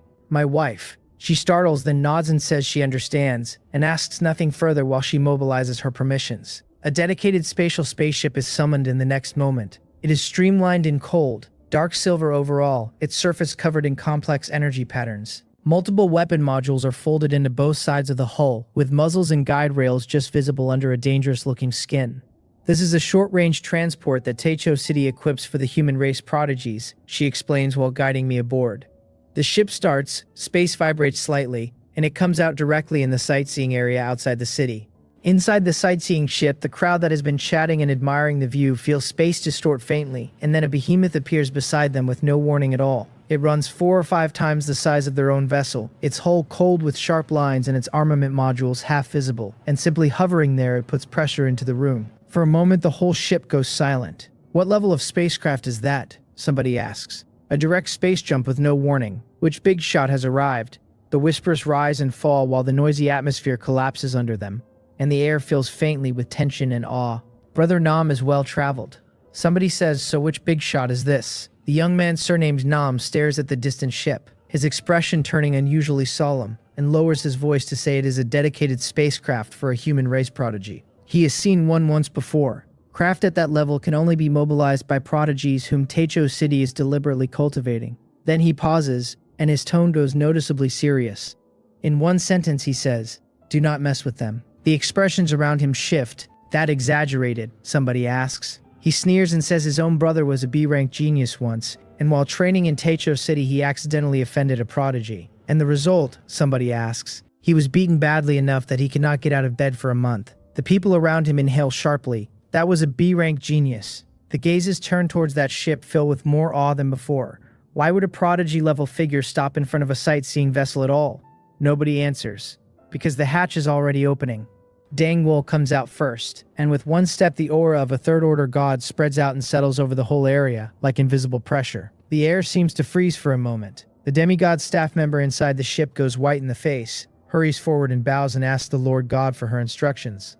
She does not look at him. She scans the surroundings, confirms there is no threat, then turns and bows and tells me respectfully that there is no danger. I step out after her. My gaze sweeps across and locks onto Na Bing in her corner. Being a demigod now, I take one step and go straight into the air, flying into the interior of the vessel and landing in front of her. Bing ah, I say, apologizing that the exit procedures ran long and that I kept her waiting. The entire ship goes still as though somebody found a pause button. The crowd that was buzzing a second ago is frozen solid. An existence at that level appearing on a sightseeing ship, and appearing for a woman. Shock and astonishment and disbelief cross the faces around us in sequence. Some of the looks are complicated, and a few of them land on Na Bing with open jealousy in them, wishing they stood where she is standing. Her lips curl very slightly, and the smile is faint and completely real. Everyone owns some vanity, and cold and aloof as she usually is, she is no exception. I put an arm around her waist, and she pauses briefly and does not pull away, and the two of us turn and leave under a great many complicated stares. The hatch closes, space vibrates, and the behemoth is gone as though it had never been.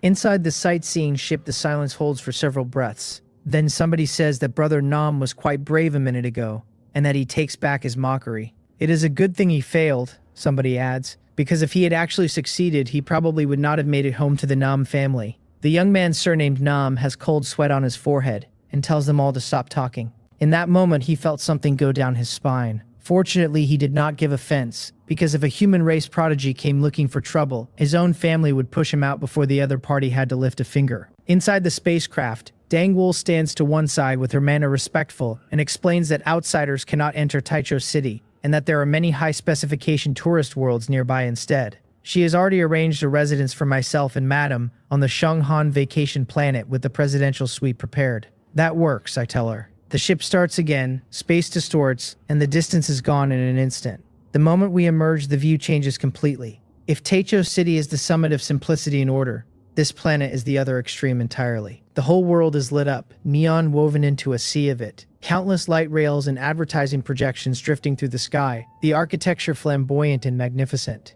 Feasting and revelry and open extravagance, until the air itself seems soaked in money. Na Bing and I are both a little stunned, because the visual impact is heavy. The living environment here is far more comfortable, I complain privately, and if I did not know better, I would have assumed this was the famous city instead. Dangwoo's expression stays normal, since she is plainly used to it. She leads us into the top hotel on the planet, the Star Vault Royal Court, and straight to the presidential suite on the highest floor. The door opens, and a soft pale red light comes up slowly. There is a faint floral scent in the air, thick carpet underfoot, a large bed in the center, and crystal glasses and wine set beside it. Everything has been arranged for your highness, she says with a small bow. I give my Tao protector a silent thumb up, because the arrangements are thoughtful past what I would have thought to ask for. After she withdraws, there are only the two of us left. I look at Na Bing. Since the day she was drugged, we have stayed in contact and kept a certain restrained distance between us the whole time. And standing here, that distance no longer seems necessary. I take a step forward and pull her into my arms. Her body stiffens slightly and she says she still has things to do. We can talk about it tomorrow, I say, casually enough that she gets no room to refuse. She is silent for a moment, and this time she does not push me away again. The night deepens and the lights in the room stay soft, and the rest of it belongs to the two of us. The next morning, she opens her eyes slowly and frowns at how sore she is, then turns her head and looks at me with a distinct resentment behind it. I am refreshed and I stretch and cannot help privately observing that a demigod body is terrifying in ways nobody warned me about. She gets dressed and her tone returns to its usual level. Na Myungyan's matter has been investigated thoroughly, she reports. His financial transactions and chat records are all locked down, and it is confirmed that he initiated contact with the alien demigod and supplied information and funds to have my coordinates deduced. How should we handle it, I ask. Everything will be as I wish, she says. The person has been detained, and Yang County and Taicho City are too far apart to bring him here, so we can enter the virtual world and deal with him in person. We put on the helmets the hotel provides, and our consciousnesses connect. Following the coordinates she gives, the scene shifts and we arrive at the Na family dungeon. Real-time image transmission runs here, so my decisions can be carried out directly by people standing in reality. Na Myunghyun is locked in the center of the cell. He is in a terrible state, his body covered in wounds, his aura thin, his eyes hollow, and it is obvious he has been through torture. He no longer looks like the wealthy young master he was, and looks instead like a dead dog waiting to be carried out. I look at him and there is no anger in me and no pleasure of revenge either. Only a faint contempt. He cannot even be called an enemy at this point. He is a small nuisance that needs clearing up. I remember the superior toned mockery he aimed at me in the Genius Exchange group, and looking back it is only laughable. After a moment of silence, I say it coldly. Kill him. The verbal dispute back then was nothing, and it very nearly turned into a life and death crisis for me. Without the breakthrough to demigod, the outcome would have gone entirely the other way. The reason strong people live long is not that they have no enemies, it is that they never underestimate one. Even the smallest pawn can overturn a whole board at the right moment. A man can be strong without being arrogant, and ruthless without being unsteady. Facing death, Na Myungyeon raises his head slowly. His gaze lands on me and there is no hysteria in it, only an inexplicable calm. Having offended me and been discarded by his family, his road to a divine kingdom was severed completely and there was no way back for him. This poisonous scheme was a step he took after long planning. As long as I died, nobody would trace it to him, and he might even have had a chance of being taken back in. Things simply did not go as planned. The moment he heard I had broken through to demigod and counter-killed an alien god, every remaining hope collapsed. I will not let him go, and struggling further now would only be a joke, so he chooses to keep a little dignity instead. As the order lands, a high-energy beam as thin as a hair descends from the ceiling of that cell in reality. There is no sound and no struggle. Where the beam sweeps, his body decomposes and disperses from the top down, as though somebody were erasing him. To deal with a divine creature, there is no need to invade a kingdom at all, since destroying the physical body in reality is sufficient. Consciousness returns to reality. Na Bing looks at me and asks how his parents should be handled, and says that on my word the Na family will fully cooperate. I do not answer immediately, and ask instead whether they were connected to it. They check the communication records and the financial transactions, and there is absolutely no connection, she says with certainty. And the whole thing was carried out by Ne Myung-hyun alone from start to finish. The room goes briefly quiet after that. I say nothing and look at her, and my gaze is confirming something, or perhaps weighing it. She does not dodge and meets it quietly. I withdraw my eyes and sigh softly. Since they are unrelated, let it be. However, I add I hope the family can keep those two elders in check, because none of this was my doing. After the business with Na Myung-hyun, my honest preference is to pull weeds out by the root. Weighing it, I choose not to. The Na family would not care about one dead descendant. Na Hyun and Yo Myung-myung are two actual gods, and their value to that house far exceeds his. More importantly, I am not certain how much truth sits in her claim that they were unrelated, or whether this is a test the family is running on me. Does my weight as a human race prodigy genuinely outrun two gods? Since I am not certain, I step back for now. Regardless, I am in Taecho City with a third-order god guarding me, so there is nothing to fear from them in the short term. Later, once I have genuinely entered the god realm, if resentment still remains, it will not be too late to act on it then. Thinking that through settles me. Some things are not impossible so much as unwise to push to their limit. Killing with a borrowed knife is fine. Using influence to suppress people is fine. Cross a certain threshold and it becomes very easy for the whole thing to come back on you. In truth, I am overthinking it,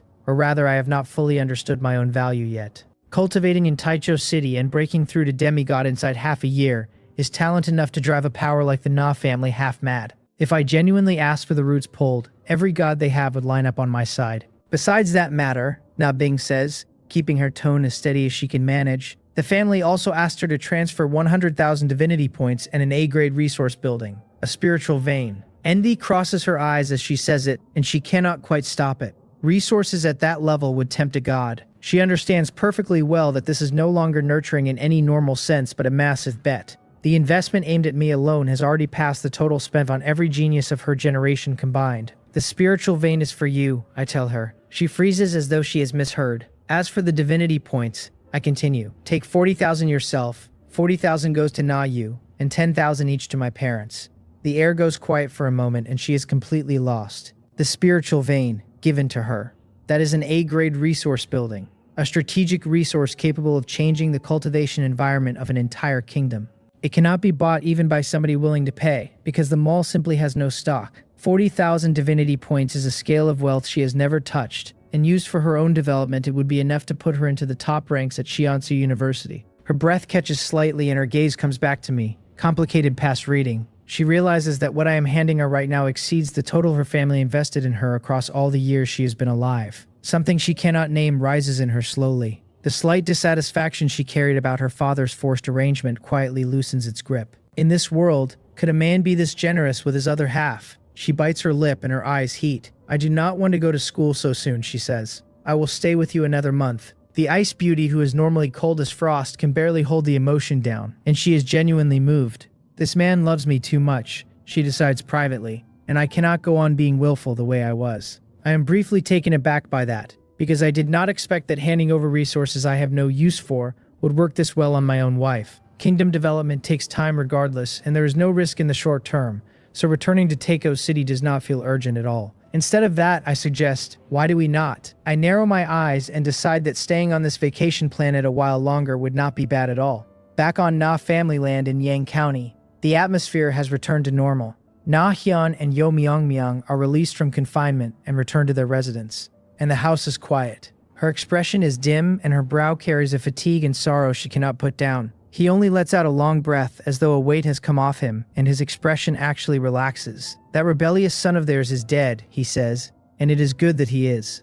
She is shocked enough to stare at him in disbelief. They are gods with limitless lifespan, he says, standing with his hands behind his back and his gaze calm. Without this talented offspring, there will be another. Their divine kingdoms are the foundation. She is silent a while and then cannot stop herself asking, what about Yangbeom? He gives a light smile and his tone goes more indifferent still. What does a mere grudge over a killed son amount to? Between gods, emotion is never the basis for a decision. Interest is the only standard. He pauses, and his gaze deepens. The family head did nothing wrong, he says, and in that position he would have made the same choice. If Yangbeom can grow, he will carry the Na family a step further, and everyone benefits. It is extremely rational, and it is cold, and blood ties appear to be, in his accounting, a variable that can be calculated and discarded. Hearing it, her sorrow is gradually pushed down, though she asks with some hesitation what they do about having already offended him. If we have offended him, we find a way to resolve it, he says. Yangbeom is in Taicho City where they cannot reach him, and his parents are still in Yang County. Starting with them might ease the relationship. In any case, the misunderstanding has to be dissolved, and handled properly, they might even build a connection out of it. He gets that far, and a note of anticipation enters his voice. By borrowing Yangbeom's influence, he says, they might take another step themselves, and one day break through to second order, or even third. A month later, outside Taiko City, Dangwol and I return together. Arriving at the entrance of the small courtyard, she looks at me with a slightly strange expression, hesitates, and decides not to say it. She tells me she will head back first, and I nod. She turns to leave with a mess of complicated thoughts she cannot keep down. A month. An entire month. Time in Taicho City is precious enough that every second widens the gap between geniuses, and I spent a full month at a hotel on a vacation world. She reached her limit long before it ended, because that was not relaxation. Kingdom development, formation insight, resource trading, and networking with other geniuses are all priority matters, and I did none of them. She dropped hints several times and I only smiled and never answered, and eventually she stopped saying anything at all. I am not her junior, and the road of kingdom development is walked by the person walking it. This highness is different from every other genius she has ever guided. Back in the courtyard, I have barely sat down before Yang Won's notification arrives with a purchase request for 100 immortal breeding towers and 50 spiritual veins. I glance at it, and my expression does not move. Request approved. I have grown used to requests at this level, since something similar appears every few days and my handling never changes. Approve all of it. With the evolution talent behind me, I do not need complex or obscure roads. I only need Yang Won conducting kingdom investment in the most orthodox and stable way available, because my returns are amplified 100-fold on top of whatever she does. Investing in believers becomes extremely simple after that. If a thing is good, use it, and if a thing is expensive, provide it anyway. The largest expense inside the kingdom right now is concentrated on medicinal pills. Most of them come from high-tier cultivation kingdoms. Taeon spirit nourishing pills and 9 revolution body tempering pills and profound origin chi condensing pills, along with purple mansion meridian opening pills and true spirit origin returning pills. The grades are not low and the prices follow. I had the numbers run deliberately. Counted in real-world time, 1 month of pill consumption approaches 60 million divinity points. It costs that much because under the evolution talent, 1 month out here corresponds to 3,000 years of total resource consumption inside. Because resources are so abundant, Yang Won has stopped distinguishing between talent ranks when allocating them, and simply gives every believer the maximum ration. Spirit stones unlimited, spirit grain unlimited, dragon meat as a standard supply, and medicinal pills distributed on demand. If the physical body could bear it, even mortal-level believers would be eating high-tier pills without a ceiling. The living standard inside my kingdom now runs past the overwhelming majority of divine creatures in reality, and past a good many demigods besides. Even so, expenditure does not reach half of total income. The reason is simple in 2 parts. First, I earn enough. Second, the overall strength of my believers is not yet high enough. The stronger believers become, the more terrifying their resource consumption gets, and as their strength rises, the expenditure grows geometrically. Perhaps one day income and expense will reach a balance. What I have to consider then will no longer be how to spend money fast enough, but how to keep expanding kingdom assets to feed it. I have barely finished processing that request when Yangwon's voice arrives again with an expansion request for martial cultivation system construction, raising the world's #1 martial arts arena to 50. Approved. Then a purchase request for the B-grade prison-suppressing body-refining tower at 1,000 divinity points. It layers gravity fields over spiritual pressure to temper the body continuously, raising bone strength and the blood key limit, while assisting martial comprehension. 20 of them requested. Approved. A moment later comes a construction request for the wonder building called the Myriad Manifestation Battle Stele, at 10,000 divinity points. It gathers battle intent and martial traces for believers to comprehend from, improving combat comprehension and the fit between body and will. 1 requested. Approved. A whole series of resource mobilizations completes in an instant. For me, as long as it is an investment in the growth of my believers, there is almost nothing to deliberate over. Funds are sufficient, so the only correct choice is converting them into strength. Resources merely piled up somewhere are meaningless in themselves, and only by being consumed and transformed do they generate value. Otherwise, however much wealth a man holds, it is a stack of burdens nobody can protect. Wealth was never the source of power anyway. It is an accessory that power permits to exist. Another month passes, and then a message arrives from Na Songpong telling me to come to the virtual world at a set of coordinates. I put on the helmet and connect, and in the next instant I am standing in a private hospital room. Na Songpong is off to one side with a rare gentleness in his expression. Na Yu lies on the bed, her complexion a little weak and the softness in her eyes impossible to hide.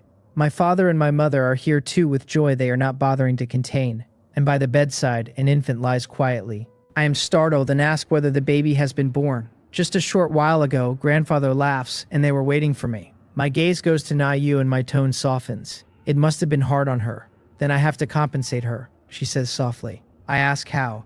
She tilts her chin toward the child and tells me I get to choose the name. And, she adds, pausing, her tone turning more serious, the child will take my surname. My surname, I repeat, and I am stunned for a moment, because by the original contract this child should have carried hers. This is grandfather's wish, she says. Whose surname the child takes is a small matter. Na Seongpong agrees with a nod. Once the boy awakens his divine kingdom, regardless of his talent, he will receive the treatment of a Na family first-class genius, so there is no need for me to overthink it. Hearing it, I understand what is happening. The family has considered even this detail, because they do not want me feeling as though I married into them, and they do not want the resentment that would follow. He looks at the two of us and smiles suddenly and says the old folks will stop disturbing us, and that they are going out and taking the child with them.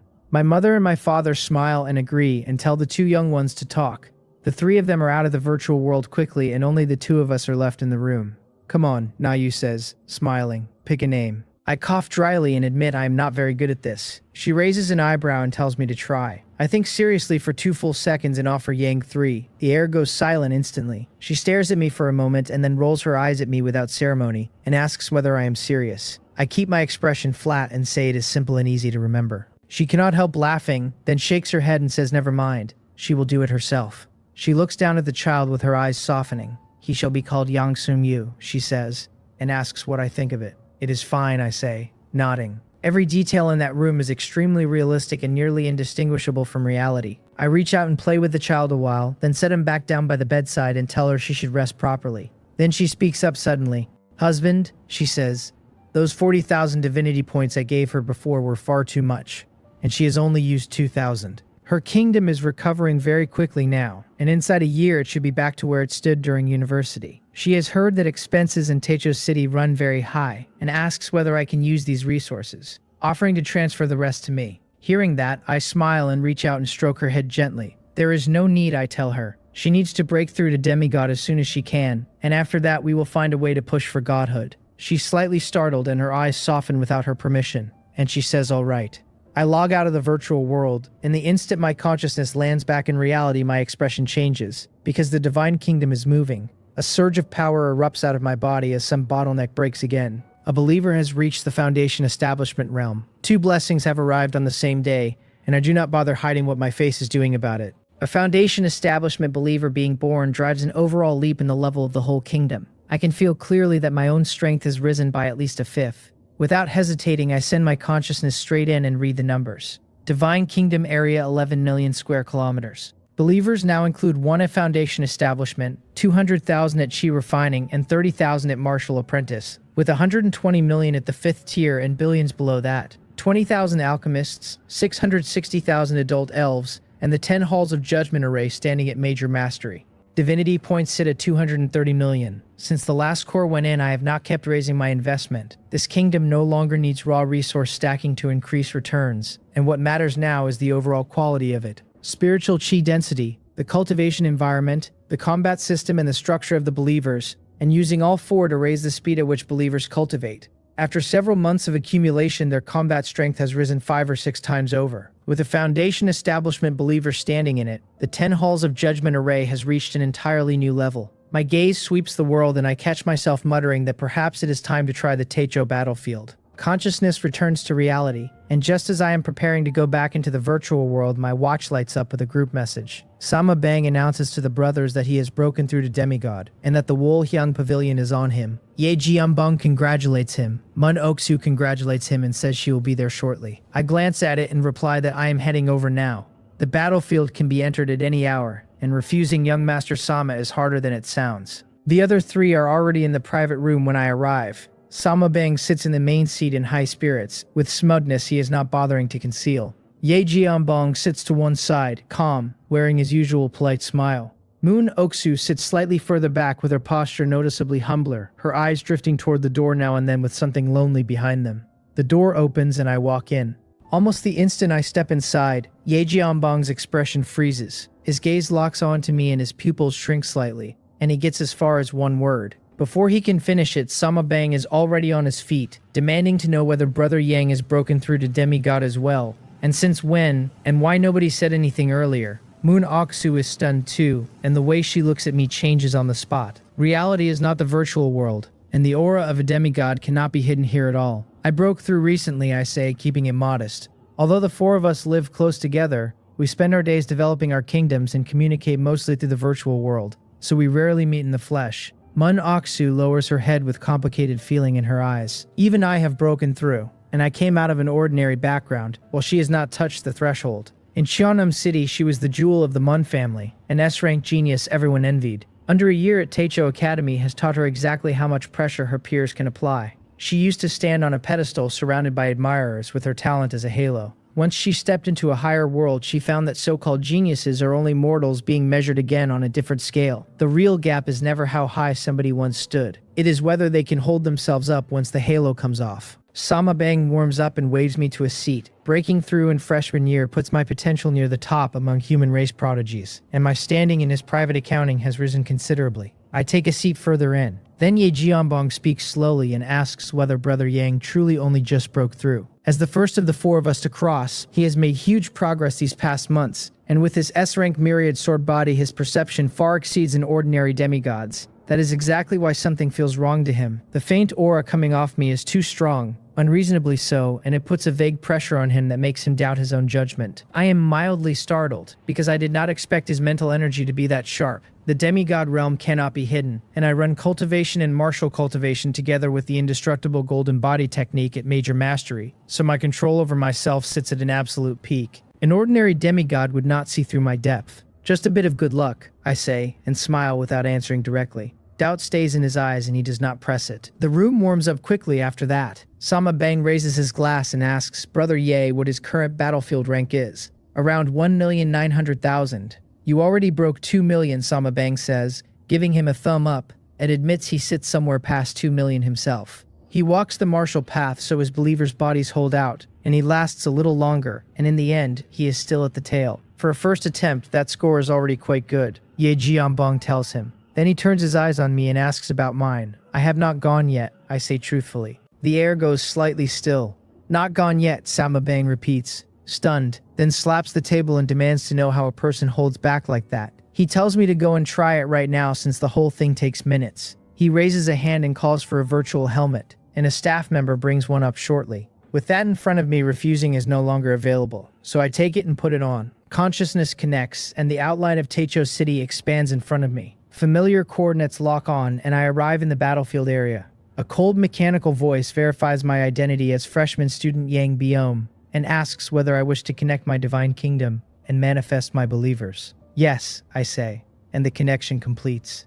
Space vibrates and a massive aura appears across the battlefield. 1 at Foundation Establishment, 200,000 at Chi Refining, 30,000 at Martial Apprentice, and every other believer at the 5th tier. The moment they land together, a heavy oppression spreads to the entire field, because compared with my first entry, their strength has climbed several full levels. In midair, Yang 2's consciousness emerges and looks down across the ground and gives the order to deploy the 10 Halls of Judgment array. Almost every believer moves at once. Chi Refining believers take the main outer formation positions while Martial Apprentice believers fill in to stabilize it. 5th tier beings serve as the base and spread out densely underneath. The single Foundation Establishment powerhouse steps forward and lands directly on the formation eye. The array activates. A C-grade array at major mastery displays power that passed the individual combat strength of these 10 million believers a long time ago.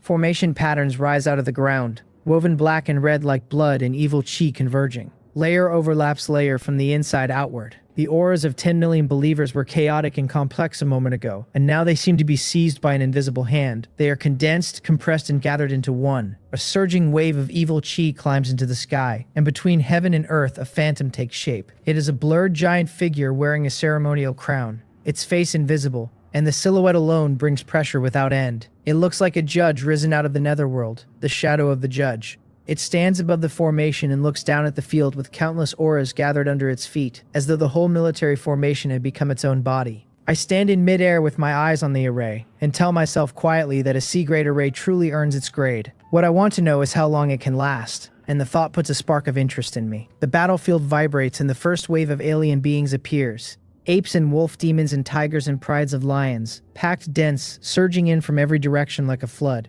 crashing straight into the array with almost no pause. Before they truly make contact, a terrifying airwave erupts out of the formation and pushes outward like an invisible wall. The 1st tier and 2nd tier beings of that opening wave are thrown back as one body before they even touch the edge. The air fills with flesh and blood that is cleared away in an instant. The 2nd wave follows immediately, mostly 3rd tier and 4th tier, their numbers exploding to 50 million with auras churning across the sky and the ground. The judges suppressing kill, Yang 2 calls. The formation shakes, and black-red chi presses down like the heavens coming apart, and enormous numbers of aliens are crushed on the spot with intact corpses hard to find. The whole field looks as though a giant hand had gone through it. Clean and efficient. The 3rd and 4th waves descend one after another with numbers stacking constantly, and the entire battlefield gradually dyes blood red. The array keeps operating steadily and its aura grows stronger as it accumulates. Then chi-refining aliens finally appear, thousands of auras erupting at once, their momentum climbing sharply. Yang 2 orders quickly, calling for the 10 halls to open and the blood abyss lure to run. The formation rings rotate and the inner and outer auras connect instantly, and a far more concentrated killing intent erupts out of the array. The moment the chi-refining aliens touch the edge, streaks of black-red blade light slash out from within it. He calls the judge's soul slash, then the abyssal press, then the descent of the yellow springs. 3 commands in succession, with the array's killing intent stacking layer over layer, and thousands of chi-refining aliens are cut down before they get a chance to break through anything. 20 breaths, 30 breaths. As the time keeps running, my expression turns serious, because we have reached a quarter of an hour and I did not expect to last this long. My believers did not survive 10 breaths on my first attempt. The battlefield vibrates again, and 10 alien figures descend together at Foundation Establishment. Beyond that, the total alien army has already passed 200 million with over 10 million at Chi Refining. On raw strength alone, they have completely crushed my believers. And yet the judge's phantom in the sky grows more solid, its crown tassels hanging low, its aura somber, as though an actual judgment were coming down. Yang 2's voice starts to run urgent. Adjust formation positions. Activate the 10 halls combined kill. The formation booms and shakes, and the whole space seems to be squeezed downward, and vast numbers of aliens are crushed where they stand. Then the Foundation Establishment aliens join and gaps open in the array. The flank gap is widening, position filling has failed, and nodes are being reallocated. His commands begin showing slight disorder, because with enemies pouring in from every direction at once, the calculation demand skyrockets and he is struggling to hold the rhythm. He calls the myriad ghosts Spirit Devour, then the 10 halls combined kill, then the Blood Abyss lure, then the judge's soul slash. The formation keeps unleashing killing moves and the holes keep widening anyway. I see all of it and say nothing, because I know perfectly well that if I were commanding a battlefield at this level, it would only be messier. Yang 2 has done very well, and this is simply not his craft. The core capability of an exploration-type high-level intelligent life is resource collection, not battlefield command. Time keeps running and reaches something past 20 minutes. Then the formation base cracks. Under continuous high-intensity operation, the 10 Halls of Judgment array collapses completely, and the moment that enormous phantom shatters, countless alien beings pour in like a levee, giving way and begin slaughtering my believers. The assessment closes. Student Yang Biom. Identity demigod. Divine kingdom talent tenfold time flow. School ranking 890,000. Then the prompt pauses as though something interrupted it by force, and a completely different voice arrives. It is not cold mechanical synthesis. It is an elderly voice with real feeling in it, remarking that an S-rank tenfold time flow freshman has actually broken into the top million school-wide, that my development speed is not bad, and congratulating me. The voice is not loud and it lands directly in the depths of my consciousness. My whole body shakes slightly and my mind pulls tight. That is not an intelligent life. That is a powerful god. This is the Techo battlefield, and the speaker has taken over its permissions directly, which makes him no ordinary god but at minimum a senior official of the academy. I do not dare be careless and bow toward empty air, greeting the senior as Junior Yang Biom. There is nothing around me and no figure to see, and I can feel a gaze on me all the same. His surname is Gu, he tells me, given name 1, and he is a board member of Techo Academy, and I may call him Old Gu. Greetings, Old Gu, I say, and my expression turns solemn. He chuckles lightly and explains that by the rules the reward for entering the top million is issued by the intelligent life, and that he would not normally show his face. But this kid, he says, is a bit special. With an S-rank talent like tenfold time flow and development at this speed, the intelligent life side has already labeled me a potential peerless prodigy. I do not respond and only listen. However, he continues, that performance was not driven by a powerful combat-type talent, but by leaning on a C-grade array at major mastery. My comprehension ability is genuinely good, and relying on that alone is not enough to earn a peerless prodigy evaluation. His tone is flat and carries no belittlement in it, as though he were reciting facts off a page. Since he has appeared, he says, he should mention the rewards, and he offers me 3 choices. First, 10 million divinity points. Second, he will select an S-grade resource type building for me. Third, I can join his Gu family. Before I can answer, he adds the sweetener. If I join, he will reward me outright with a yellow-grade secret realm for my own exclusive use, and grant me a century of usage rights over a spiritual vein star. Beyond that, for subsequent resource investment, cultivation support, and battlefield protection,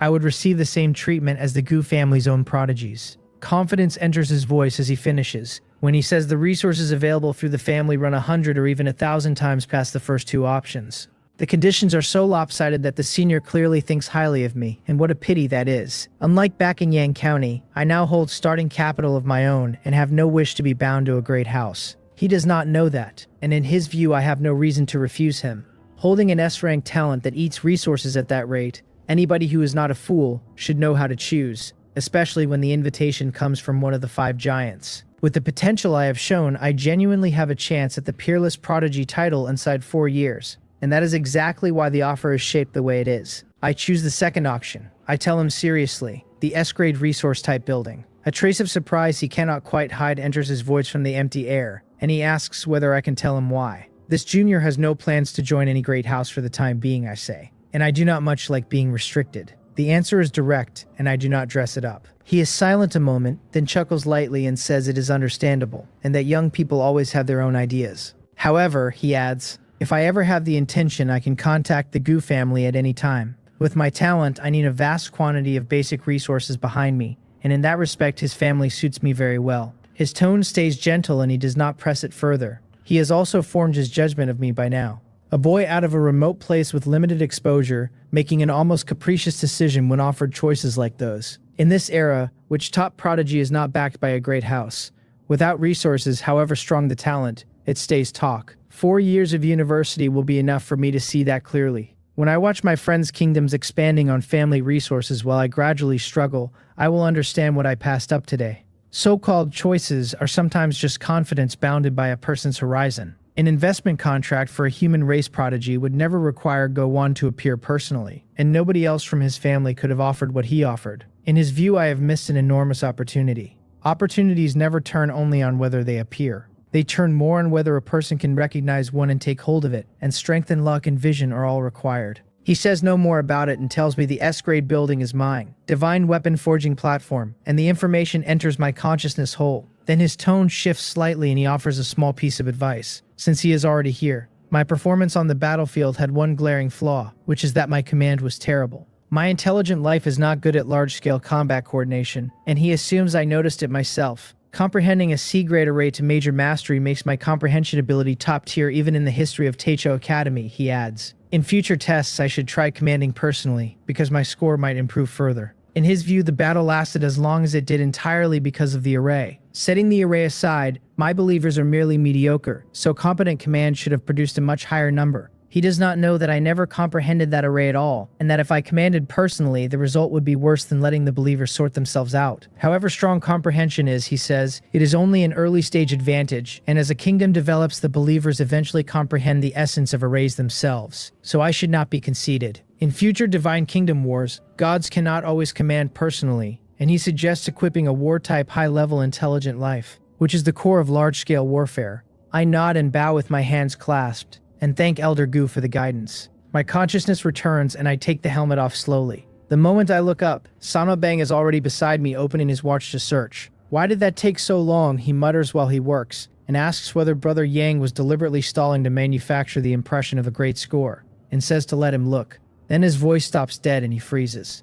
890,000. He rubs his eyes on instinct, looks down and stares at the watch, and swipes the screen with some force, asking whether he misread it. His head jerks up, then down, then he looks again. His expression has changed completely into shock and bewilderment, and a hint of a man questioning his own life. Look at this, he says, and his voice is out of tune. Am I seeing things? Ye Jianbong and Moon Oksu sense something is wrong and open their own watches at the same time. A few seconds later, nobody speaks, and the room is quiet enough to be frightening, as though even breathing were being suppressed. I am not misreading this, am I? Sama Bang says, staring at the screen and then at the two of them with his voice tight. Ye Jianbong does not answer. Mun Oksu makes no sound either. The answer is already written across both of their faces. Then Sama Bang slams the table hard enough to shake the whole top of it and jolt the dishes into the air. He is on his feet with excitement he cannot contain, starting to say Brother Yang and cutting himself off. He grabs my shoulder and his voice comes out almost a shout. Old Yang, he says,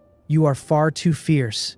And how on earth did you go straight into the top million? Every scrap of the composure a prominent family scion is supposed to hold has left him, and he is as excited as a man who has found something impossible. The way he addresses me has quietly closed the distance between us. It is no longer the arrogance of the Sama family's eldest young master, and it is not the politeness between peers either. What it carries is real closeness and real weight, with a faint implication of treating me as one of their own. Ye Jianbong stands to the side looking at me with a solemn gaze. Moon Oksu keeps her head down with something complicated and disappointed in her expression. Brother Yang truly was hiding his strength. Ye Jianbong says. His eyes are on me and his thinking is churning underneath. That vague feeling earlier was correct, and my strength has passed even his expectations. The freshman semester is only half over and I have broken into the top million, at a speed far past his own and Sama Bang's. At their level, they already count as frontrunners among the human race prodigies, and my potential runs higher, and one more step forward might earn me a peerless prodigy evaluation. Thinking that through, the confidence he has always carried as a genius retracts slightly. He stands and raises his glass and congratulates me. Sama Bang gets up laughing immediately and agrees, and tells me not to be formal because we are all brothers, handing me another glass while he says it. The three of us clink and drain them, and the atmosphere warms through properly. Only Mun Oksu, sitting off to the side, looks awkward, keeping her head down and saying nothing. At Taicho Academy, potential is nearly synonymous with standing, and among the three of them, she has clearly fallen a step behind. A few months ago, she was everybody's little sister Mun, and now a rift has opened. Reality in this city is always more direct and colder than the world outside it. Back in his seat with his food tray, Sama Bang is already planning the future between mouthfuls. The three of us are demigods now, he says, so we should pull in a few more reliable brothers and fight a Divine Kingdom war together when the time comes. Hearing that phrase, my eyes light up on the spot. A Divine Kingdom war, I say, leaning forward slightly, and ask whether he means the school's alien Divine Kingdom zone. He nearly chokes and waves both hands hurriedly and asks what I am thinking, and whether that is a place any of us can touch right now. The captive alien demigods at Taiyo Katamity each get more ridiculous than the last, he says. To cultivate the strong, the rules mandate single combat, so cooperating with classmates is not even on the table. Only the upperclassmen have the nerve to participate. Going now would simply be seeking death. The air stalls slightly and I nod while privately feeling relieved. I had not expected the school's captives to be that strong, and I am glad I was careful enough to play it safe and develop first. Then what war were you talking about? I ask, and keep pushing for the answer. This time Ye Jianbong takes it over, before Sama Bang can. Coordinates for an alien kingdom come primarily from two channels, he says. The first is the military. Enlist, and the virtual world connects to the Federation's military merit system, which records a large number of alien kingdom coordinates. The military fights year-round and holds the most complete information, with each kingdom's strength and troop types and danger rank clearly marked, and support is available besides, which makes it relatively safe. I nod and ask about the second. The mall, he says. The mall? I repeat, puzzled, and ask whether demigod coordinates can genuinely be bought, since I have never seen such things listed and assumed only supplies were freely available. He glances at me and says, somewhat speechless, that after breaking through to demigod I evidently did not browse carefully, because my permissions changed and a great many companies do business in that area. I really have not browsed much, I admit awkwardly, since Intelligent Life has always allocated my resources, and after arriving in Takeo City, most building resources are not bought from the mall anyway. Since my breakthrough, my kingdom has been in a period of rapid development. If that demigod demon monkey had not invaded and given me the sensation of absorbing a core, initiating a war of my own would never have occurred to me, so naturally I never researched it. Samabang laughs heartily and calls it understandable, since old Yang probably only broke through recently. He adds that mall coordinates differ from the military's, that the information is very vague, and that the risk is not low. Ye Ganbon nods and continues. Once chi-refining believers are born, a kingdom gains the ability to explore externally, and many demigods actively send believers out to scout. Over time, a business grew out of that, the selling of kingdom coordinates. There are listings in the mall and the prices are ridiculous. The stronger the target kingdom, the cheaper the coordinate, while the weaker it is, the more expensive, with the price running far past the value of the resources inside. I frown and ask why. The truly valuable thing was never the resources, he says. It is the Divine Kingdom core. Those get absorbed the moment they are obtained and essentially never circulate on the market, and there is longing in his eyes as he says it. Devour an opponent's core and your own kingdom's area expands directly, and as long as you become a god, you hold limitless lifespan. The larger the area, the more resources and believers and industries it carries, and all of it grows exponentially, which is not a one-time gain. Hearing that out, I understand the shape of it. As long as a god does not fall, the marginal benefit from a core is effectively infinite. Reclamation after a war matters, and the core of the war is still plundering the opposing core. I think about it a while and then ask whether believers exploring outward can run into a god's kingdom. The moment I say it, all three of them look at me strangely, as though the question itself were the surprising part. Sama Bang freezes for a moment, then grins and starts laughing, and asks whether old Yang skipped every Divine Kingdom theory class in 9 years of compulsory education. I have nothing to offer to that. He does not keep me hanging and explains patiently. Divine creature, demigod, low-order god, middle-order god, high-order god, and the kingdoms of each tier are forcibly separated by the power of law. It is an extremely strong restriction, and if gods could wander down and plunder a demigod's core at will, this world would have turned into a mess. Long ago, young leeks like us would not even have the right to grow, he says, and would simply be standing crops waiting on a harvest. I agree with that internally, because if a god could descend into demigod territory, it would not be a battle so much as a strike from a higher dimension. When we send believers out, he says, spreading his hands, invading a god's kingdom is impossible. The rules do not permit it, and it is a protection for the weak in the same way the laws of heaven and earth are. Then he changes tack suddenly and says that does not mean there is a full guarantee against being targeted by a god. What does that mean? I ask, frowning. His expression turns uncertain, and he says he cannot state it for certain and only heard his family mention it. There was once a peerless prodigy of our own race who was obliterated outright by an alien god during the demigod stage, without ever getting the chance to grow. Are there not restrictions in the rules, I ask, and my pupils constrict slightly. He pauses as though weighing his words. If a demigod's kingdom level is the lower realm, he says, then a true god's kingdom is the upper realm. If believers from the upper realm wish to come down into the mortal world, they must pay an extremely terrifying price, so it happens only in very rare circumstances. Do not overthink it, he says soothing. At our level, we are not worth an alien god paying that price, so we should focus on developing in peace. Most of what we face in a Divine Kingdom war will be at our own level. I fall silent on that with my mind moving fast. With my SSS grade evolution talent, my growth is destined to accelerate until it passes everyone of this generation. When that day comes, will I still be able to sit here safe and untouched? I was simply lucky with the demon monkey demigod, and against another alien race my kingdom would have been in real danger. My fingers tighten slightly, and suddenly I have more ideas about my own future. Moving forward blindly may not be right. Moving forward and staying alive is what matters. This world never lacks geniuses. It lacks geniuses who live to the end. Sharpness can dazzle for a moment, and what actually reaches the end is never the brightest blade but the one hidden deepest, sharpened longest, and never broken. A thought rises in me that perhaps I should be slower and steadier and more careful because only a man who lives long enough is qualified to go further. After a moment, I throw out another question and ask whether believers exploring outward will run into human demigods. Of course, he says. The kingdom rules divide by level and not by race. In this universe, humans are one of thousands of races, and the probability of meeting your own is honestly not high. If you do meet one, most will give you some courtesy, since we are the same race and there is no need to start a fight to the death immediately. Of course, he adds, never lower your guard, and that holds with humans too. Do not let strangers near your core area, and more importantly, do not let them see any high-value buildings. We have not graduated, so we are genuinely protected by the Federation, and the prerequisite is that you obtain the other party's information and survive. If the power gap is too large and they devour your core outright, you will not even know who killed you. At that point, not even the Federation's highest intelligent life can pull records, which makes an appeal very difficult. The Federation has legal restrictions and they only reach problems in reality. Divine kingdoms sit in another dimension where only strength and weakness apply. Staying alive is the important thing, and leaning on the law means that even if justice comes, what use is justice that arrives too late? Sama Bang finishes the last plate of meat and says there is no need to think too far right now, and no need to rush a war. We have just broken through, and this is the stage for explosive believer growth. And sharpening the axe does not delay the wood cutting, so he plans to wait until sophomore year before considering an invasion.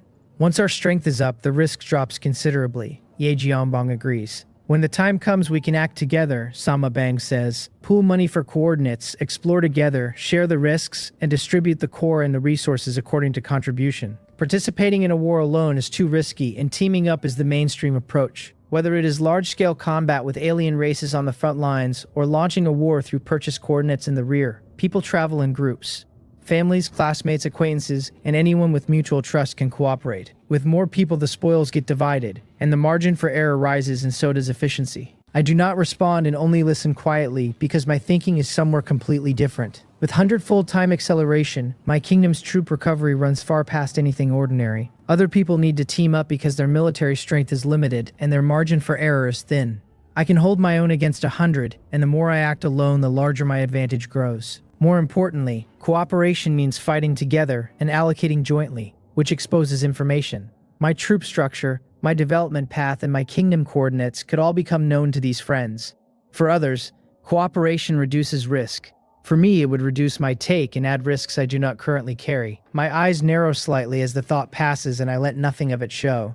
When the time actually comes, I will simply find an excuse to decline. After the meal, I stand and take my leave and return to my small courtyard. Yang 1, I say, pull the specific information on the divine weapon forging platform. The detail appears on my watch at once. S grade, priced at 10 million divinity points and out of stock in the mall. It originates from an advanced cultivation divine kingdom and contains the heaven and earth furnace fire. That fire is no ordinary flame and is condensed out of the power of rules and the origin of spiritual chi, and it can be freely transformed into metal, fire, thunder, and yin-yang forging forms. Its flames refine the essence of anything, spirit ores and divine weapons and demon bones alike, all of which can be tempered and reconstructed and sublimated repeatedly until they become a foundation for weaponry. Once activated, the platform automatically generates 10 million forging chambers. Each chamber operates independently under the uniform control of the main platform, which allocates furnace intensity and material ratios automatically. That reduces the failure rate sharply and allows failed products to be recycled and reforged, so no resources are wasted. Only believers holding the blacksmith profession may enter the chambers. The platform can mass-produce high-tier standardized weapons, with a theoretical ceiling of S-grade divine weapons.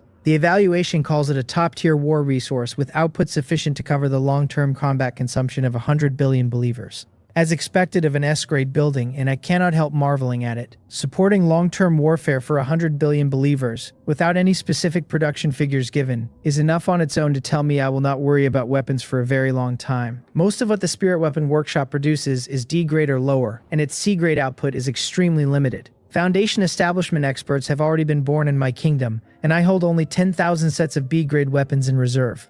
Guwan clearly saw exactly where my equipment falls short, and that is why this was the reward he chose. With a thought, my consciousness enters the kingdom, and I load the platform directly. On the empty land that expanded when I devoured the core, space distorts slightly and a phantom carrying a blazing will manifests slowly out of the void realm. First, the outline as the mountain-heavy base of the platform solidifies inch by inch. Then the internal structure is countless complex and ancient patterns light up like blood vessels and interlock with each other. The moment the final core formation rune takes shape, the whole platform descends completely, and a streak of blazing white fire ignites at its center. The heaven and earth furnace fire. In an instant, the spiritual chi of the entire kingdom seems stirred by an invisible hand and begins churning violently. The temperature climbs sharply, and the air goes dry and scorching, as though a sun had been set down bodily on the ground. Heat spreads outward in layers. The grass and trees curl slightly. Fine white mist rises off the surface of the lake, and even the distant mountain rock takes on a faintly scorched glow.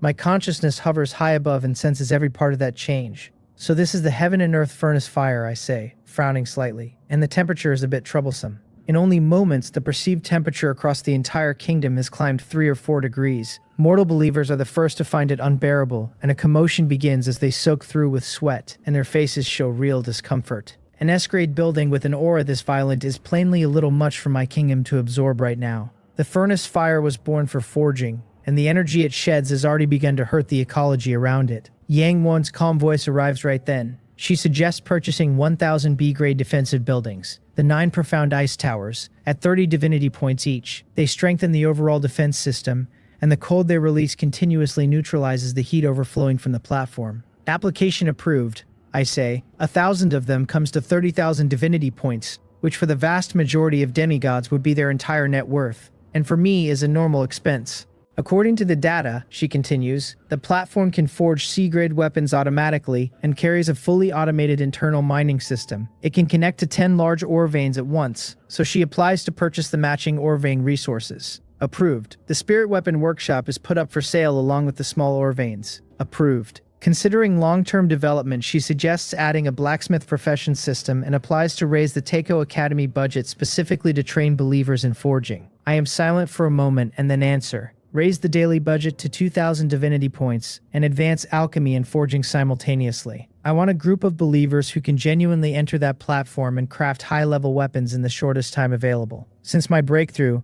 the development speed of my kingdom can only be described as out of control. My believers' overall strength has exploded hundreds of times, and with strength like that, the equipment has to keep pace.